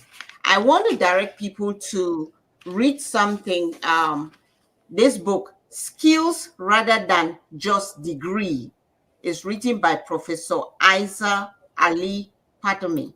He actually talks about this so you can understand where we are going with our education. It really helps why we are focused on skills, not on certification. But let's come back to this disagreement on education or the date when schools need to start. I will read something first to our people.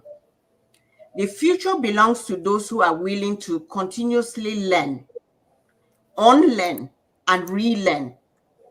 That's where the future belongs.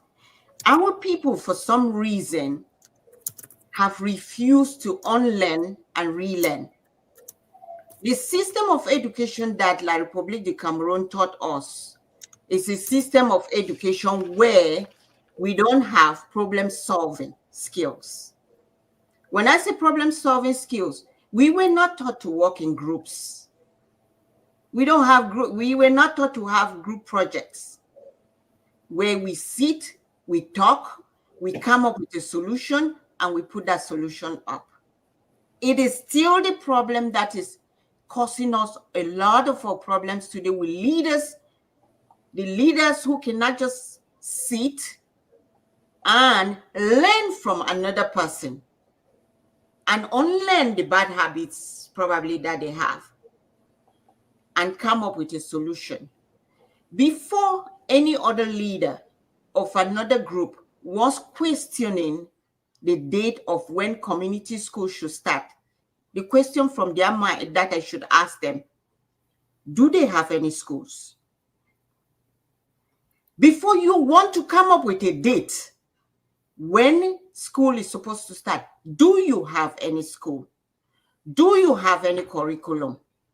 Do you have anything that you've been doing? Why don't you first ask the people who are on the ground running schools in controlled area, how do you do with those schools? Where do you have the schools? What do you do with the schools? When should we start? Give that person the chance to present it to you. Then you can argue if you have something to present better than that. That has been our problem. Unlearning, relearning, learning from others. What does knowledge means? Facts, information, skill. And what does education means? To learn from others, or to educate others, and others to educate you, to learn from experience.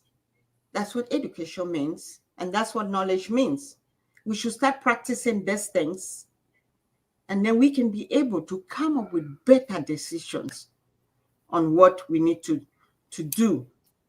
So this idea of a date on when schools need to start, actually, they should have talked to Dr. Cho Ayaba and asked him about the community schools, let him present his case, get this education secretary, get the chairman of education, and then they talk and they say, yeah, this is the date and we agree with you. It wouldn't have been any problem. Okay. Thank you very much, Mabia. And just to add the question of people, I know that Comrade Elvis Kometa was arguing that they don't know a country that has starts education in January. I have some few names here and statistics here. Just to clear our people, let them know that it is not a standard practice that education, that school resumption must start in September. No, it is no standard practice at all. And there are a lot of countries whose educational system starts in different months of the year. And in Australia, we have between January and February, New Zealand, January, February, South Africa, January, Argentina is even March, Brazil is February, India is April and June, Japan is April, South Korea is March, Thailand is May, Kenya is January, Singapore is January, Malaysia is January, Nigeria, September, October, and then Chile is March, Indonesia is July, Bangladesh is January, Pakistan is April, Vietnam is August, Hong Kong is October, the Philippines is June. So just to bring that to rest so that people will know that there is no standard law that says that a particular school year must reopen in September. So let us put this to rest. And those who are so uninformed about all of these things, before you come up to argue on something, kindly do your due diligence, do research before you come up to speak, so that you speak from a place of power and authority. So thank you very much for clarifying that, Mabia. And I want us to, there are a lot of issues that people are really anxious for us to address. And this, I will bring in the former chair lady of the education board, because I want to talk about self-reliance and practical educational models, because this is what the Ambazonia education, from what you people have said, is trying to present to the people. So, we know that countries like Germany, Switzerland have this robust vocational educational system that equips students with practical skills for workforce. So how does the Ambazonia education system plan to incorporate vocational training to ensure that graduates are self-reliant and immediately employable after education? And I would like to bring in the former chair lady for the education board to answer this question, but most especially tallying it to the educational system in these countries I've mentioned, including Finland, Singapore, Japan, that are more involved in adaptive trainings, creative skills, and all of these things. I know you guys have a concept before coming in with before developing this system. So, chair lady, go ahead. Amber lady. Thank you very much, PS. Can you hear me? Loud and clear, ma'am. Wonderful, wonderful. I want to start by thanking you wholeheartedly for putting all of this together.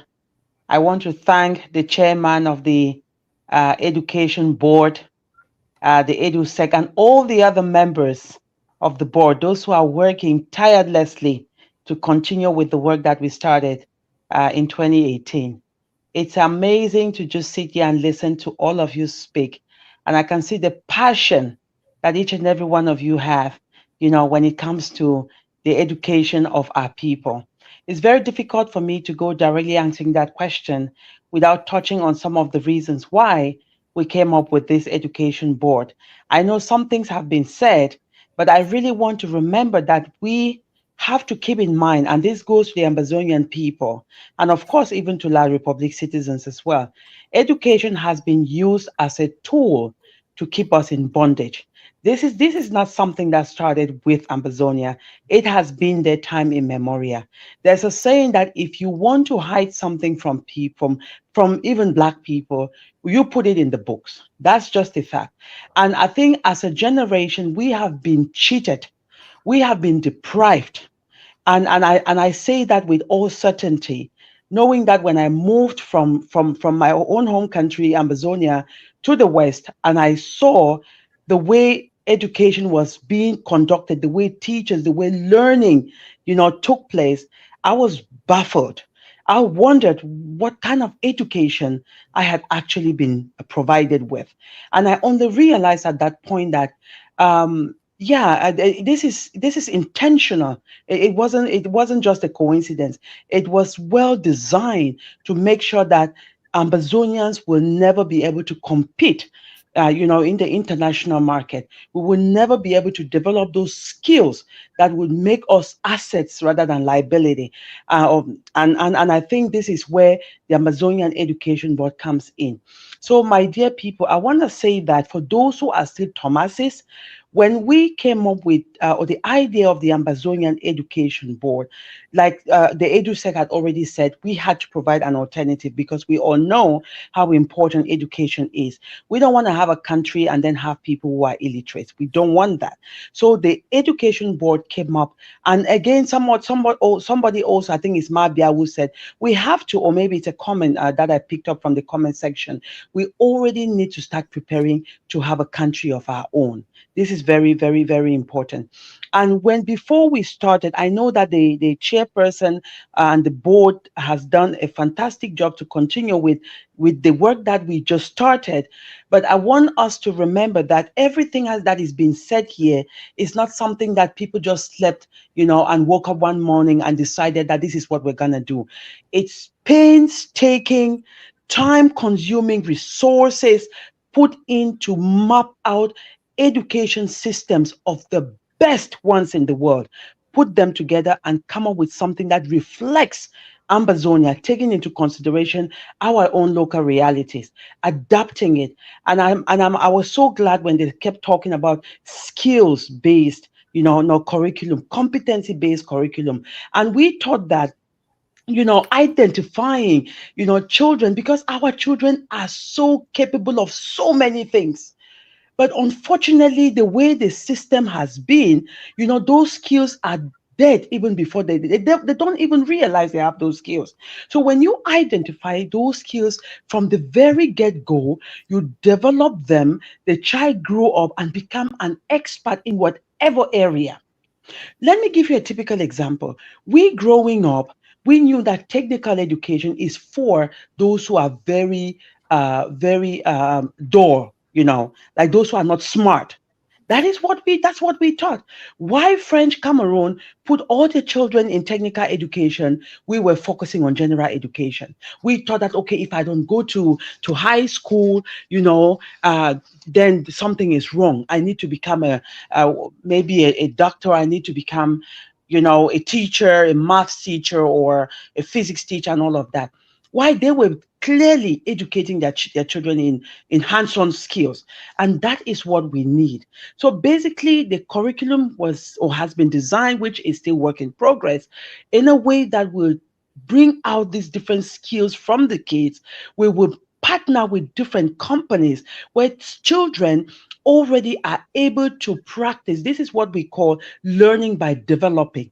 That's a very, very good pedagogical model that can be used in Amazonia, learning by developing, which means that you have the educational institution, you have the different companies, you have the kids who are studying or the students. So together they identify the different needs of the population, different areas where things needs to be developed, and they work together with those companies to create solutions for those different problems. So that is the future of Ambazonia. So we are hoping that our kids will be able to compete in the international market. And let me make one thing very clear. This is a reality. My master's thesis was on 21st century skills.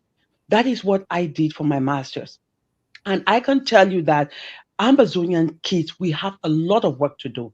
We have a lot to make sure that this curriculum of education will enable our children to acquire the 21st century skills that makes them very, very hot, like they're hot cake anywhere, not only in Ambazonia, but outside, out of Ambazonia. So it is super important for us to take this very seriously. We cannot have a country without having, people who help to rebuild, without having, experts in the different fields of life, different sectors of life, sorry. So we need to keep this in mind. PS, I don't know if I answered your question, but yes, we will be partnering. We should be partnering with different companies. So students are learning as they go. They learn, they study, they do the theory in school, they do the practice, and sometimes they even learn why they are working in those different companies. Perfect. So on the job, okay, yeah. Learning. That's another one option. Okay. Thank you very much. And you have quite said that, and I know that when I was looking through the curriculum there, I saw the science, technology, engineering, and mathematics, which is abbreviated as STEM. And so we know that countries like China have focused on developing on this very strong this thing STEM. I know because I've not given you a chance, you've not spoken since the discussion started. I still want to just give you the Ambazonians. Like you said, most of us have acquired there is no average Ambazonian you will want to, like, you know, out here in the diaspora that you will not hear. I have 2 masters in this. I have 2 bachelors in this. I have a PhD in this, a post PhD in a postdoctorate in this and that.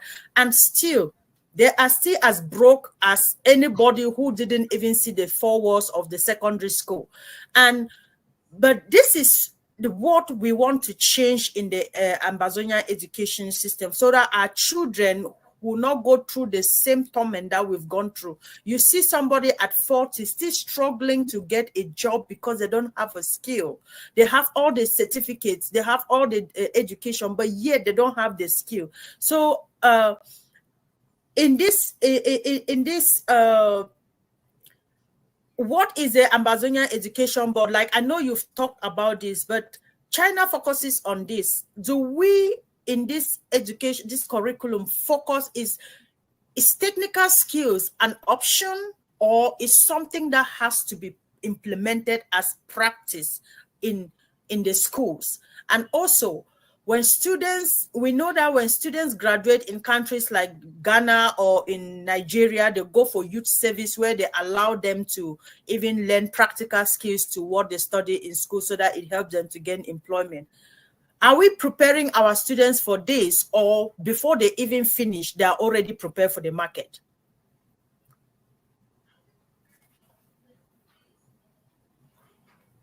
I know I went 2 rounds, chair lady. We can't hear you. If you are you speaking, Amber lady? Yes, you cannot hear me? Yeah, we can hear you now. Okay. Yes. To respond to your question, what I think is that, like I already mentioned, we're focusing on skills, competencies. Our children will start developing different kinds of skills from the very get-go. I think one very important skill that somebody mentioned, I don't know if it's Mabia, was problem-solving skills, critical analytic skills. These are just a few skills that I can just mention here, but it's a long list of them, right?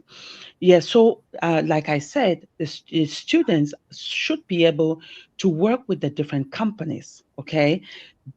Work together with the different companies to address the problems that we are having, create solutions together. When you create a solution with a company, you are already part of that company. So it is definitely a very, very, or it's advantageous. It's a gateway for you to become, you know, an employer, an employee in that company. So that is very important. I don't know if I'm addressing your question, but again, that's the way it should work. There will be different models. There are different ways to approach this. You would have sets of students who are working with the companies directly, and then you would have sets of students who are having theories and then going to practice, or then you will have the ones that are doing on-the-job learning. Perfect. So you have 3 different categories or even more. Okay. Thank you very much for that, chair lady. And Mabia, I will just ask this to you, because this person sent me this question and is really insisting that I have this question asked to you guys. His question says, how can the education system in Ambazonia be transformed to prioritize indigenous language, knowledge, languages, and cultural practices, while also incorporating global perspective and skills to empower students to become active participants in their communities and global development? Okay. I think one of the things that I'm going to really discourage a lot is, your program is Pan-Africanism. One of the things I discourage a lot is for us to try to make things that are related to our ethnicity, like a different group of people, tribes or something like that, or languages or something. Let's try to standardize it to something where everybody can communicate in that same language. For now, English is what we all can communicate with. There's nothing wrong with that. Let's keep it English. Let's not look at English like the colonial master brought that to us. So yes, we have to kick it away or something. That's our universal language. It's Is it fortunate? Is it unfortunate? We have a lot of languages. That's just how it is. We are just a group of people with a lot of languages. It's not an American that all of them speak English, so it's easy. We are from different ethnic groups, and we just have to accept the fact that English should be the form that we'll have to teach all our children. The other part of your question I missed again. Yeah, I will bring that back to you. So the person is saying that how do we, prioritize knowledge, languages, cultural practices, while also incorporating global perspective to skills to empower students to become active participants in the global community? Global community. Okay. So the second part of what I also want to talk, which I was going to actually mention it in our part of the community curriculum. We have actually a curriculum on morality, which is going to be part of the educational system in Ambazonia. When you talk about morality, sometimes people want to think about religion. The reason it's just morality is because we want to keep religion out of it. You can have more values without actually being a Catholic or Presbyterian or something. We feel that if you teach people moral values, it might be helpful. We should not just leave it to parents to teach what they're teaching their children at home as what is good and what is bad. It should also be taught in school, because a child who comes from a difficult home can actually learn something in school that can actually help them to change their view. So morality is one of our big curriculum that we are going to introduce into the system. Okay, coming to our children getting into the universal system or something like that. Yeah. This is why we're going to encourage them on critical thinking. Critical thinking is one of our big attributes in the community education, where we want children to think outside the box, create stuff. If you look at YouTube or you look at, you'll see where a child has created a bicycle using a wood and those kind of things. And then this child is never encouraged from that level to grow out of it, to grow more. These may be children who one day create the best bikes in the community or something like that. But for some reason, we don't encourage these children to think more than what because their mind just gets focused on, I'm going to work in the government, and that's it. He creates the bike and he throws it on one side. The parents, we don't say, oh my gosh, this is a child that needs to be encouraged to grow from this, and look around and see who is that man who is doing something like mechanical things or something. Let me take this child there, maybe as an after school project or evenings or Saturdays, so that this child can grow out of it. This is what we want to encourage on our children, this creative mind for them to come out of it, so that they can be able, their competitions that are being organized by international community. We've all seen them. And you see a Nigerian child won for being the best in computer or this. We want to make our children have these skills so that they too can compete in the international community and come out and create something for us. Okay. So, thank you very much for that, Mabia. And I will just we've all lived in a society and grew up in a society, like Chair Lady Emma said.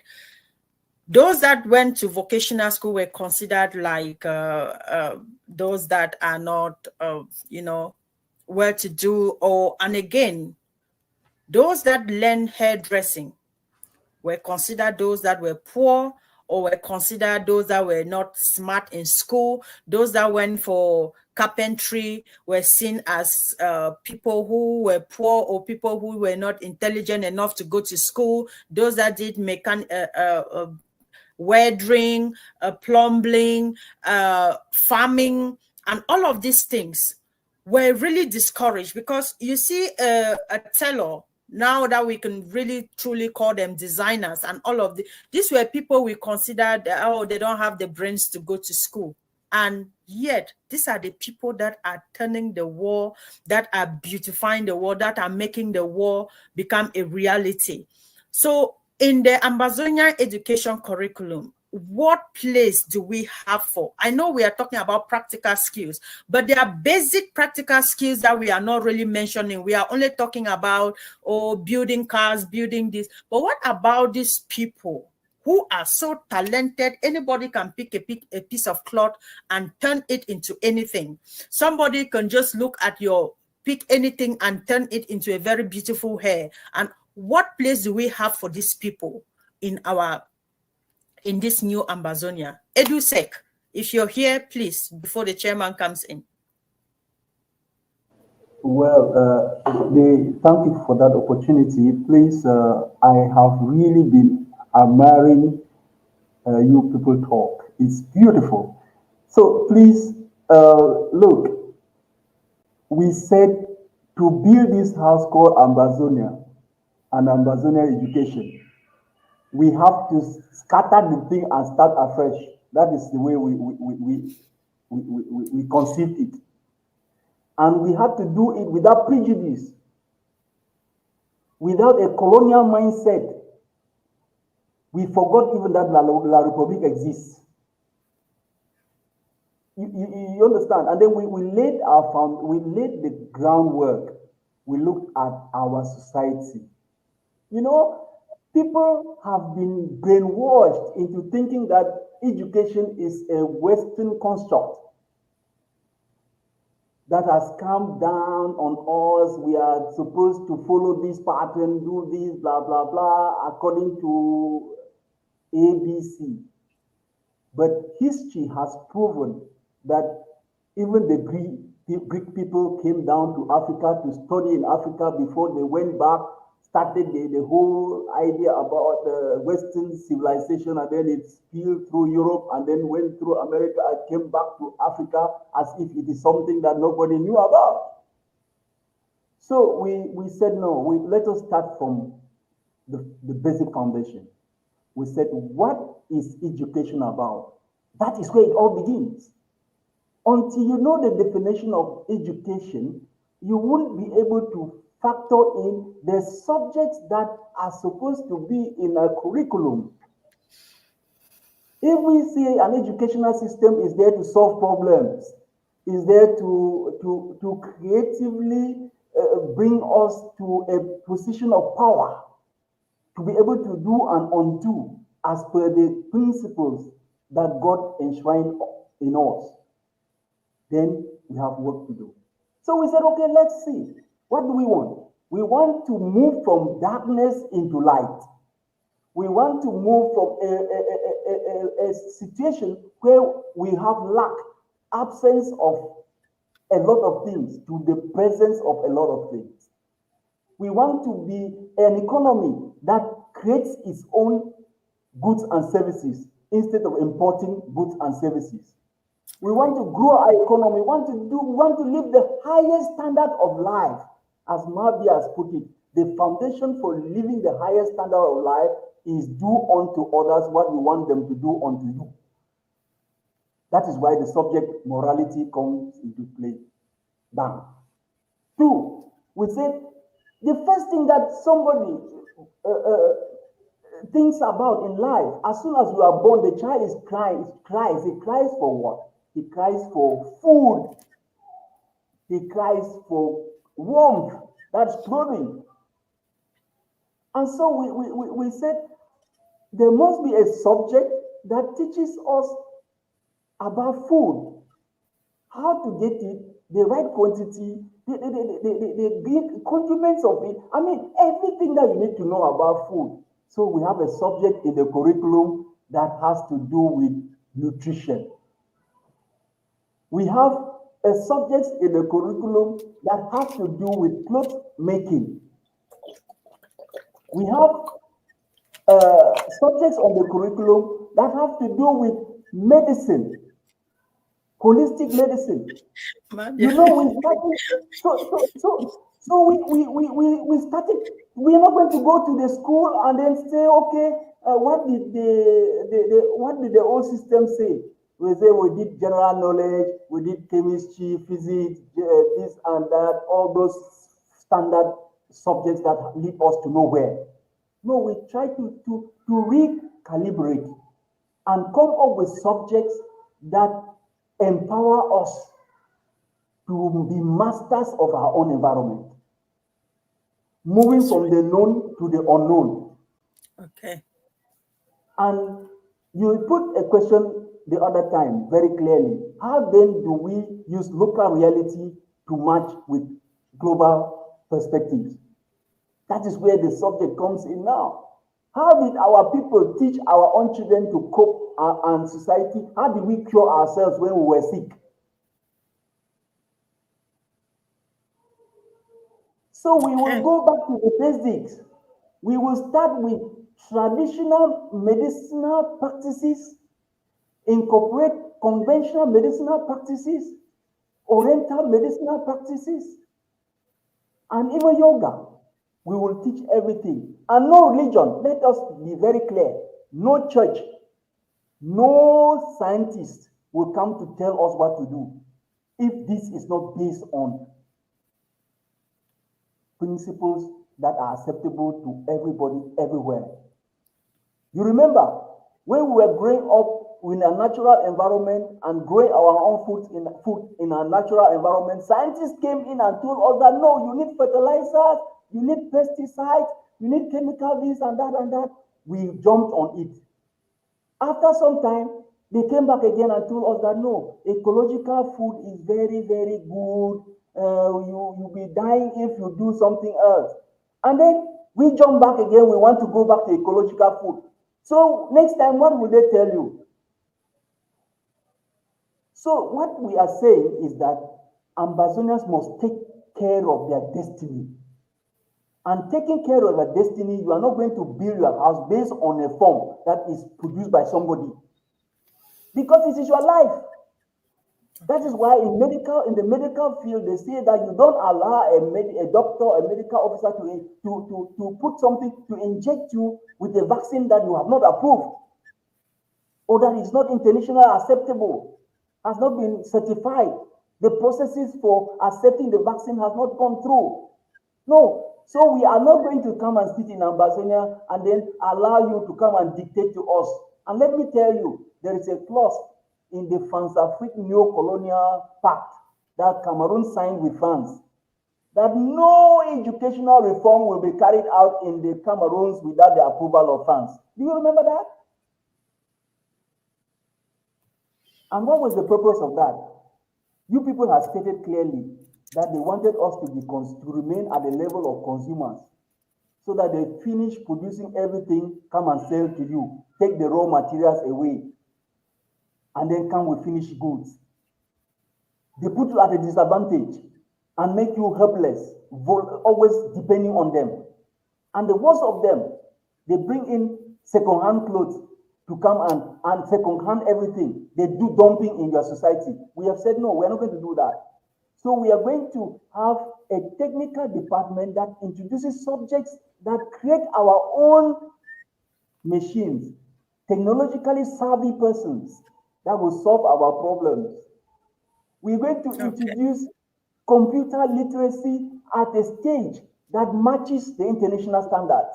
We're not going to go to the classrooms and keep drawing computers, drawing the mouse, defining a mouse, drawing a mosquito, and naming parts, drawing a tree. All that nonsense will stop.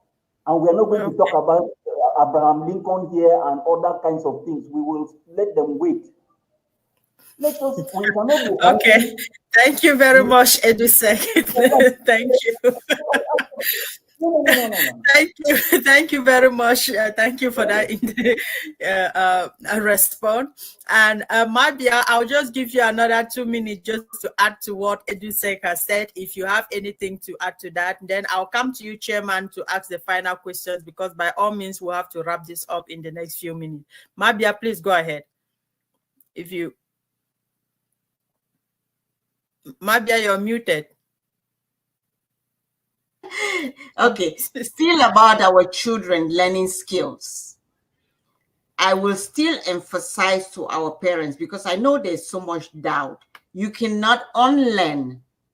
I did talk about learning and unlearning and relearning. Unlearn something that you've been told for a long time, for many years, 63 years, that certification is a preferred way to go.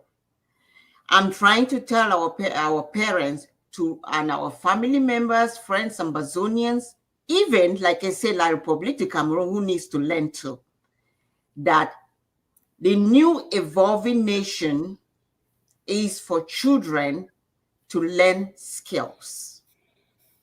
You can go to school. Nobody is disagreeing on that. Nobody disagrees. Have your degrees all you want, but remember, what is going to get you a little bit better is the skills.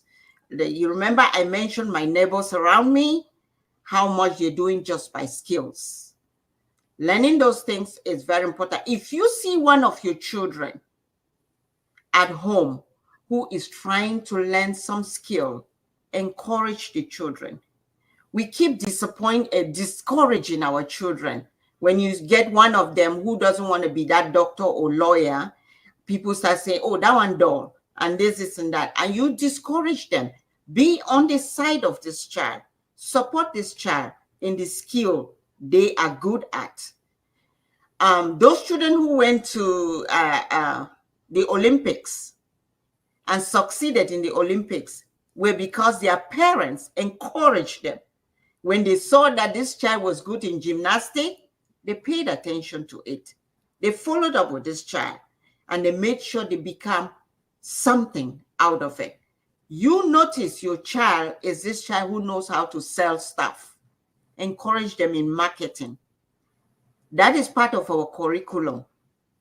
You train them in skills. They register in Orion, e-learning, do some marketing, and grow out of it and grow into something. When we do these things, we are creating a great nation. A nation that encourages education, creativity grows. Because this child is going to create a job, a business, and they need 10 other people to work with him. And that's 10 other people that will be employed in that country. Exactly. And if every child starts coming up and building something out of it, this nation will not be a nation without jobs. We will have jobs. A mechanic that grows creates jobs for other mechanics. That's true. Thank you very much, Mabia. And this is for you, the chairman.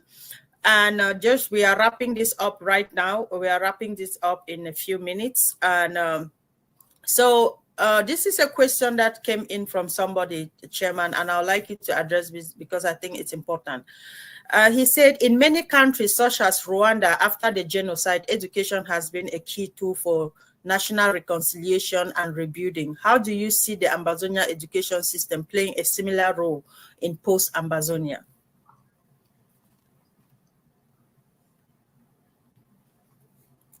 Chairman, did you hear that question? I heard you. Okay. P.S. Thank you so much for the pains taken, for the time we've taken so far to throw more light on the Ambazonian Education Board. I want to thank Chair Lady Emma for that wonderful contribution and for the groundwork, and that we just working on their footsteps to get that done. There's a lot that we need to unpack. I think we need another program again to be able to get into the nix of the matter, to get into real business with this vast department. Education is the lifeline of a nation, is the backbone of a nation. And a nation that is not educated is a dumb nation. Education puts money on the table. Education grows the nation, and so we need to put more emphasis on that, so we get people to light. Certification, I say, is not the best way to evaluate. That we have my agreed. question is not on certification. I'm coming to you. I'm coming to that. Why don't you keep that for your concluding statement? I would like you to put that in your concluding statement. I thought we were concluding. Okay. No, right. That was a question that was asked by somebody. If you could answer that question. All right. So Rwanda, we will do what Rwanda did not do. Let me just put it in that way, because we will do what Rwanda did not do. Rwanda has taken a very long time, but I think we will take a shorter time. Comparatively, if you look at what is going on in Burkina Faso, you will attest with me that it needs a will, it needs a political will, it needs positive minds to be able to effect change in a space of time. Traore is just 3 to 4 years old in that office, and the great work that he is doing is fantabulous. You know, come December, he's launching his first satellite. This is something that other nations, big nations that have existed for a long time, including Cameroun, for 63 years old, have not even dreamt of. And so we are laying the ground foundation now, and we are calling on Ambazonians to come on board, get themselves trained. If Traore is launching a satellite into space to take care of information and all kinds of advantages that the satellite will bring, is because somebody in that nation identified that skill, the space education skill, the NASA skill, and went for it. And so Traore has somebody who can champion that. And so we are calling on Ambazonians to get school now. Get school. Identify yourself. Identify a field that you think you have love for, and skill yourself to the maximum. Because time is coming when you will be needed. You'll be needed to put in that skill to build a nation. And so I'm saying that Rwanda, after the genocide, after their quagmire, have emerged, but we will do more. We will do more in a very short space of time if Ambazonians cooperate with what we are putting forward for them as skills and vocation. Thank you so much. Let me add on to that. PS. Rwanda using education as a form of like bringing peace among the people is also our own idea of what we will want to do. Right. We will use education to stamp up what the colonial master has taught us to have: Northwest, Southwest, language barriers, all those kind of things. And that is the reason why I was saying that morality has been chosen as one of our very important curriculum that we teach in school. Perfect. Because we want people to understand the idea, like Edu Sex say, do unto others what you want them to do to you.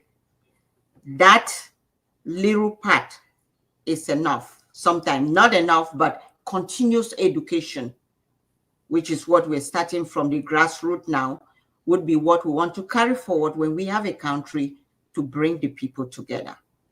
Okay. Thank you very much, Mabia. And I'll start with you to conclude by answering this question and then giving your closing remark. So, like you said, Rwanda has done so much, used education as a means of reconciliation and re-establishing, rebuilding the mindset of Rwandans. And this is what Ambazonia looks forward to do, especially destroying these useless and negative narratives that have always been running around northwest, southwest, and all this stuff. But then I'm looking at this, the education system in post-conflict societies, especially a country like Northern Ireland, has really evolved. So what lessons can Ambazonians learn as it seeks to establish its own educational system amidst this, or in post-Ambazonia? So what lessons are we learning from other countries? Do we have a team that is also putting these lessons together to see how we can prepare Ambazonians after this thing, especially going through the route of education? And you can then conclude yourself with that.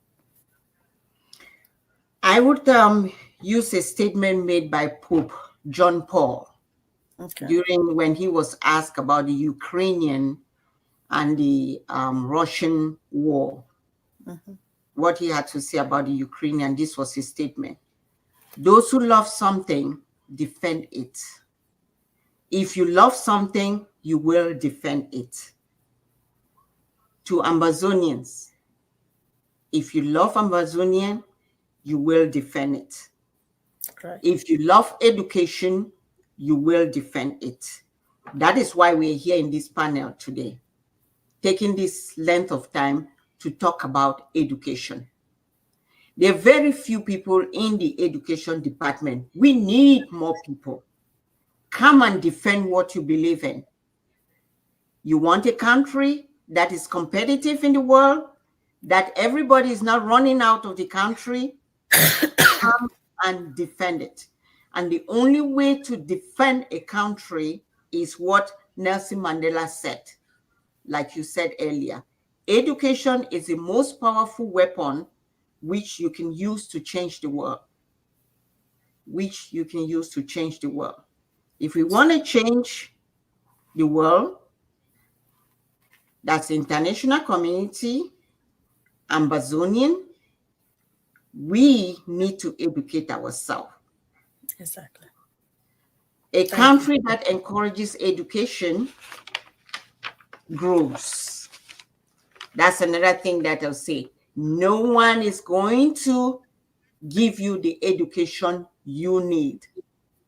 Your people who want you to grow will help you to get that education. But you seeking for that education has to be intentional. Don't wait for somebody. Ambazonians keep waiting for people. Let's share. That's what we say all the time. Share the information, share the information. It makes me sometimes like, why do I even have to go look for them to be telling them what is happening in their own country? You should seek to know what is happening in your country. So means you should be doing the research. You should be following up on what is happening. The community schools have existed since 2018, as we said. Many Ambazonians do not know about it. And they're still asking questions. They're asking questions. After that school, they will talk about those kind of questions. Keep asking questions. The schools do exist. And I always tell people, if you want to know, get into it. That's how you will know. Get into education department, get into the group that is talking, and you seeing what is happening. Get into AGOFC and find out what's happening. Get into the education department again, as I'm still saying. In conclusion, I just want to talk about what our education is about. Perfect. Summary. Our education is about impacting knowledge to the people. Our education is about the value system. Value system is corrupt all over the world. But some countries have now known that it's important to teach morality, not just let the parents do it, teach it in school. Right. So our education system values morality. Critical thinking. We are going to need people who will be doing research. Don't just sit and wait to be fed all materials. The world is evolving. Just like Edusek was talking about nutrition. It's changing. What we learned a few years ago about fat being the bad guy in a meal, we are learning fat is not the bad guy in the meal. So if you are sitting there and never doing your research, you will be with old stuff. And that is what happens. Sometimes we go to the hospitals in AMBAZONIA today. The doctors may still be practicing what they learned a long time ago. That's right. We are encouraging our pupils in school from young children. Research, research, research. Open YouTube. Find out the information. Learn for yourself. People talk about the revolution all the time. And then you're like, did you do your research about it? Or you just want to talk because everybody's talking? Do your research. Research, right. Yes. Even about our different groups. If people were doing their research, they won't be fumbling around. They won't be giving money to the wrong places. That's right. The next thing is problem solving. That is part of our curriculum. Group project. We are not going to encourage this. First in class is Mary B. Second in class is Rosemary. Those kind of things. We're not going to encourage that. Exactly. We're going to encourage group projects. It encourages problem solving. If we were taught that, I'm telling you, this revolution would not be so disjointed. That's true. Everybody's talking and going because we were so individualistic in the way we think. Because we're always, you had to be the A student, you had to be the leader, you had to be this. Yes. We were not taught this group project way, and that's what we are going to do. In all the thing, in the gardenings and everything that we're teaching the children is a group thing. Let each child speak, let them come up with ideas. The next thing is creativity. Like I talked about, a little child creating a bike, encourage the child. Yes. What more is there? What can you do to make this bike to run on the road? Encourage them. And the next thing, like we said, the best part of it is skills. Telling them you need skills. Even if it's a child who is thinking of coming to America tomorrow, or to Ireland, or to any country, when you come with your tailoring skills, my sister, my brother, you're better than all of us who came with the university degree. You're going to start right away to make money and survive. That's correct. Thank you very much for that conclusion, Mabia. And to you, Edusek, can you come with your conclusive statement if you're still here? Chairman, can you come in? Okay, he's here. I thank you so much. Thank you so much, PS. Thank you so much, Mabia. That is just so wonderful. Excellent. If we could just end there, it would be fine. But since I must talk, I will talk. Make it short. But I'll make it very short. Yes. Ambazonians, stop sleeping in the classroom. Right. Stop sleeping in your villages, your towns, your hiding places. The situation is so bad in Ambazonia that people who were victims of the Legnos disaster are now betraying Ambazonia because of bread and sardine. So you can see the kind of education that they have. Right. The fruits of a very bad educational system, morality at a very low age. You are running away from an enemy that is killing your people from night to day, and you are frightened by them every day. You are so scared that sometimes before you pronounce the word Ambazonia, you look through the window. You are scared while walking about with your phone that somebody will ask you what is in that phone. And then the whole country is gripped by a certain degree of fear. How can you become effective in an atmosphere of fear, my country people? You have to get out of that. Education will help us to do that.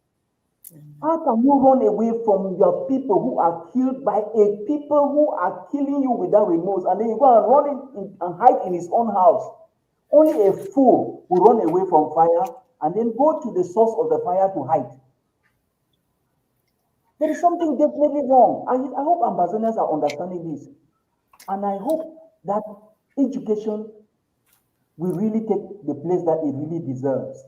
If it does not, then one morning you will get up and see Ambazonians celebrating the fact that they have sold off their father's lands and they have asked them to go and serve in plantations in Paris or wherever they may be shipped to. It will be them, they will be celebrating. So the situation is so bad that Ambazonians are so individualistic. Everybody for himself, God for us all. What everybody is asking a question, what is in it for me? What is in it for me? Nobody is interested in the communal interest. And so if you have to build a hospital and make all the millions and the hospital collapses on the people, or you build a road or a stadium or some kind of infrastructural development project and then it collapses, you have no problem so long as you make your money and then escape to begin to enjoy in Dubai or somewhere else. That shows that there is something definitely wrong. We must address that. There is something wrong when somebody is there preaching to you about going to heaven and you see him amassing wealth and going fat and buying cars and building bigger temples. There is something wrong. Okay. There is something wrong when Ambazonians are sitting there and watching evil from day to night and they are coming to entertain them with things like nyas, with things like beer, with things like football, with all kind of gambling things and all that. There is something wrong. And until there is something wrong when individuals who are supposed to be your leaders are cutting away the money, taking all the money and selling all their resources and leaving you with nothing and leaving your classrooms empty. Teachers are improvising to teach a computer in the classroom in the 21st century in Ambazonian schools. You are improvising to draw a computer on the blackboard and try to make the child in Anyadua conceive, try to perceive what a computer is because you have never seen it. It is a shame. Cameroonians who are sitting on the rights of Ambazonians should be ashamed of themselves. And you go to them, you see the children are sitting under trees and in horrible environmental settings and learning. What learning can take place in an atmosphere where children are hungry, where the classroom is not conducive? Is it about ABC? When somebody is not even able to pronounce his words well, because you are paying a teacher 5,000 francs, 10,000.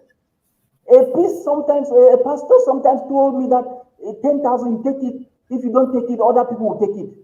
To teach a child for 1 month and for 9 months of the academic year, or 10 months of the academic year, there is no moral qualm. Something is definitely wrong. And I'm using this platform to appeal to Ambazonians. Join us and let us fight this evil and set ourselves free from mental slavery. Set ourselves free from emotional pressure. Get ourselves out of this traumatic environment and be at least free to move about and do what we want to do with ease and be able to be contented where we are and stop running around like mad people chased by who knows what and pretending that everything is fine when it is not. Okay. And so please, we can get into our website. You have details about what we are talking about here. We were just exciting you. We are not giving you the core issues. We are just giving you tips of the iceberg so that it can excite you to want to know more. So you can get to us or through the community education coordinators and learn more in areas where we are, or approach us where we are. Our contact is there. And then you know more. This is salvation we are bringing to you. There is no other gospel that is better than this. And so please, come out there and study. We have come up with new kinds of subjects. P.S. you asked about subjects. The subjects on the curriculum of Ambazonian schools are very interesting. That is why the chairman, I dug my heart to our honorable ma'am here, for the work they are doing. Day and night, they are meeting at night every time they meet and talk about education. And many other professionals that are involved in this research and the products that are there now for people to use. We praise you, we thank you. And we're using this platform to ask Ambazonians to get out of that darkness. You cannot allow a president to single-handedly sell your oil well and then pocket the money, go and spend it. When he can take that oil well, that money, and then invest in a classroom somewhere. And that classroom will be equipped with gadgets that will give a state-of-the-art kind of learning atmosphere for the children. Teachers go on strike because of salary problems and then allowances that are not paid, and they are comfortable. Every day, the minister is sitting there and signing checks and cutting money in Mokuta bags and sending it to his family, hiding some in the grass, hiding some in the ceiling, hiding some underground, building kind of. I mean, there is a disease that has captured these guys. Ambazonians wake up, Cameroonians wake up, and get the devil out of. There are demons everywhere, my people. But the one that has taken possession of our leaders and has taken possession of our people is the worst kind of demon that we have ever seen in the whole world. They swallow everything and give us blood on our highways, blood in the battlefields, blood in the theaters, blood in the dialysis centers, and blood everywhere. We must come out and Chairman, kindly just wrap up, please. Yeah, so we will have to negotiate another discussion for this. And learn. We are saying this because we think that you need to get out of that code. If somebody does not tell you this, we will tell you. Thank you so much for your kind attention. Thank you very much, EduSec, for that powerful conclusion. Ambazonians, we have to liberate ourselves, just like the chairman, the EduSec said.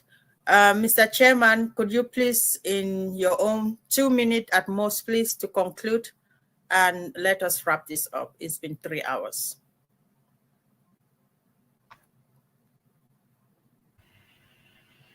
We can be here till morning. Thank you so much, PS. Our boys are in the bushes. They are in the bush for 7 good years. They have been in the bush for 7 good years continuously. They have not gone out of the bush. So 3 hours, 2 hours is not something that we need to talk about. Thank you so much. Thank you for this opportunity, great Ambazonians. I just want to thank you for the sacrifices that you've made so far, to take us this far and to give us the opportunity to begin to craft the things that we want, to begin to show you the kind of Ambazonia that we intend to hand over to you. And so I will come back to this verse of the Word of God, because the Word of God it's a lamp unto our feet and a light unto our path. It shines your path, it shines your way. And like Mabia rightly said, we have a moral code. We have developed a moral code for our students. It's part of our curriculum. So moral code. We sent it to an organization in the United States, and it was a wow. It was like a wow. We've tabled it to organizations, to other educational organizations. It's a wow. And so I said, in all your gettings, wisdom is the principal thing. Therefore, get wisdom, and with all thy gettings, get understanding. Get understanding of the things that surround you. Get understanding of your life. Get understanding of your circumstances. There's a lot that we still have to unpack. There's a lot that we've said, but a lot still is unsaid. We are just laying the groundwork. It's just a foundation. There is a lot that needs to be done in education. We are just scratching. Just to say let's stay afloat. Let's stay on. There's a lot. And like EduSec said and Mabia said, come on board. Like I said in the beginning of our discussion, Ambazonian Education Board is not an AGovC property. Come on board, irrespective of your political leaning, your political belonging. Come on board. We are crafting something for the nation of Ambazonia. It is not a political tool. It's not a political tool in the hands of AGovC. No, it is a livelihood for the Ambazonian people. Come on board, dear Ambazonians. Bring your contribution. You are a skilled teacher. You are a professor. You are teaching. You are a pedagogue. Whatever you are in the educational arena, please, we need your skills. Come on board. Come on board and contribute whatever you want to contribute. We are saying that certification is not the best way of evaluation. Practical doing should be the best way. Practical doing should be the best way of evaluating skills, vocation. Skills. And so we are saying that a lot of our skills and natural endowed abilities have been killed by the former system. That's right. There's a man in Ambazonia. He was an armory expert, born. He didn't learn it from anywhere. What the La République Cameroun did was to arrest him and kill that initiative. Instead of harnessing that spirit, that skill, that there's some talents that are naturally given. I was watching yesterday, one young man in Zimbabwe and here in South Africa. He had that passion for helicopters. Guess what he did? He has created an helicopter just from that passion. He didn't go to any school. And there are such indigenous skills that are inborn in people. Passion does drive them to get to go to a particular domain to do certain things, but it is killed. And so that skill in that man was killed. The armory skill. We used to have we make our own guns. The Den guns that they have come and they ban the use of Den guns. It's our creation. That's our creation. That's to answer to the question where somebody was asking how we can adapt our indigenous system to match the world, the standards of the world. We create guns. We all our cutlasses, our spears. We create stuff. And so I just encourage our people to come join hands so we can build this thing. We can build it to standard. We are planning to have a state-of-the-art kind of infrastructure, because the world these days is going away from communities gathering. People are doing that stuff online, but that state-of-the-art school is what we want to use to build cohesion, to build participatory in community building. Children will go there to learn how to work together. And so we are planning to start building in areas that we have control over. It could be Bui, it could be Momo. We're starting, we have a project to build a state-of-the-art educational infrastructure from kindergarten right up to university level. And so the other thing that we didn't touch was that we have centers already on the ground. If you want to study, go to that center, download your material, where you sit down there, you don't have a computer, you don't have a cell phone that you can access education. Go to that center, access that center. There is internet there. There's a computer there. You can sit down there download your material, go to a place, print it out, go study, and you can study even within this crisis. And so we are calling on all Ambazonians to come on board. We have developed a teacher's code. We have developed a dressing code for the teachers. Teachers will not just dress anyhow. There's a dressing code for the teachers.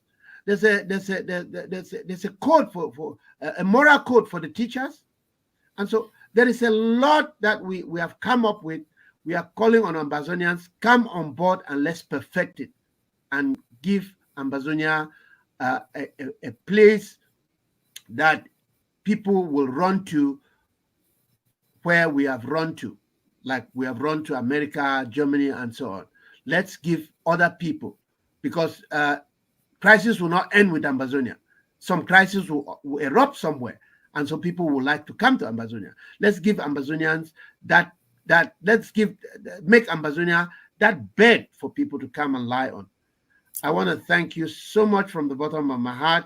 Find time again, bring us on board so that we can continue to unpack and give them gist on what we are busy with, what we are doing, and how far we've gone, to update them on what we're doing.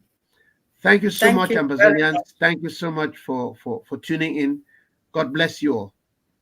Thank you very much, sir. Thank you very much. And I'm very happy with how you concluded this. I'm going to take you all out of the studio and I will wrap this up. But before you go, I just want to truly say thank you for the great work that you're doing for Ambazonia in terms of education, how you're preparing our minds, how you're preparing the future for our children. And we hope that Ambazonia will truly benefit from this information and go to the respective site that you've provided to learn more, come on board and provide their, and give their own quarters to what we are building. If they want to truly sit and criticize, they should be able, if you are able to criticize, you should be able to contribute as well. So if you want to criticize something, be able to provide an alternative to your criticism. So the doors are open, Ambazonians should come in and support. So I'll take you guys out and I will conclude this and we'll bring you back on board again, like you said, to further educate Ambazonians on this. Thank you all. Mabia, thank you. Edusek, thank you. Chairman, thank you. Thank you.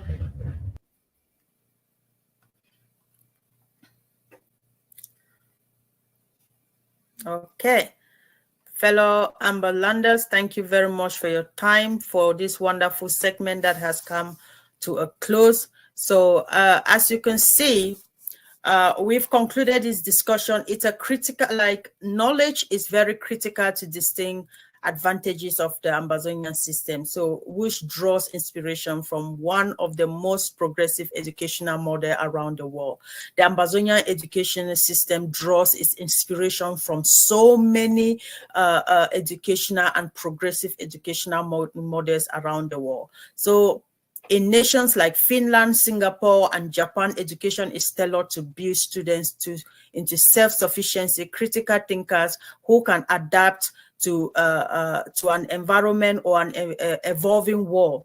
This system prioritizes creativity, problem-solving, entrepreneurship, ensuring that graduates are not just well-versed in theory, but also equipped with practical skills needed to strive independently. The Ambazonian education system is modeled after these principles, aiming to cultivate a generation that is self-reliant and self-sufficient. Unlike Cameroonian education system, which often focuses on rote learning, memorization, without fostering true understanding or practical application, the Ambazonian approach of education ensures that students are prepared to face real-world challenges. The system emphasizes the importance of knowledge as a tool for liberation, knowledge that empowers individuals to break free from the shackles of dependencies and injustice. In adapting the Ambazonian education system, we are also committing to an educational framework that not only impacts knowledge, but also builds character, instills confidence, and fosters innovation. This is an educational system that prepares students to be self-independent, resourceful, capable of contributing meaningfully to the communities and beyond. So by choosing this path, we are laying the foundation for a future where our children are not just surviving, but striving, free, independent, and empowered. So let us all embrace the opportunity to transform our educational landscape, ensuring that every student is equipped with the tools they need to succeed and lead in an increasing complex world. The Ambazonia education system is not just an alternative, it is the future of education for a free and prosperous society. So thank you very much for your time, for being with me, and we appreciate you all for everything that you've done. Ambazonia will continue to strive, and we will bring back the leaders of this particular department, Ambazonia Education Board, to talk more on this education system. So God bless you. Short live the Ambazonian struggle. Long live Ambazonia. God bless you all. Have a good evening.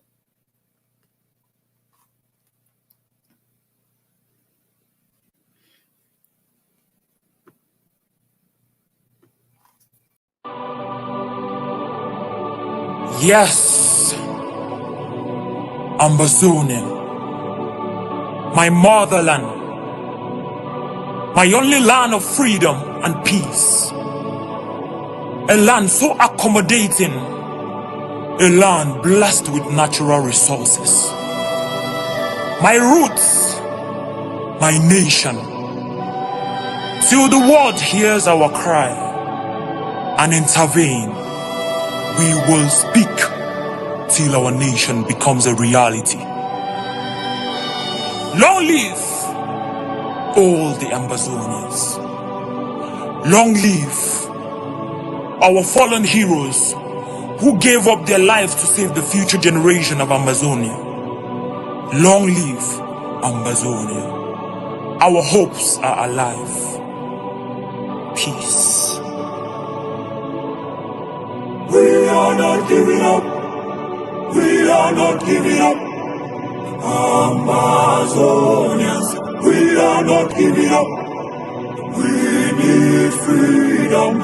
We are not giving up. Amazonians, we are not giving up.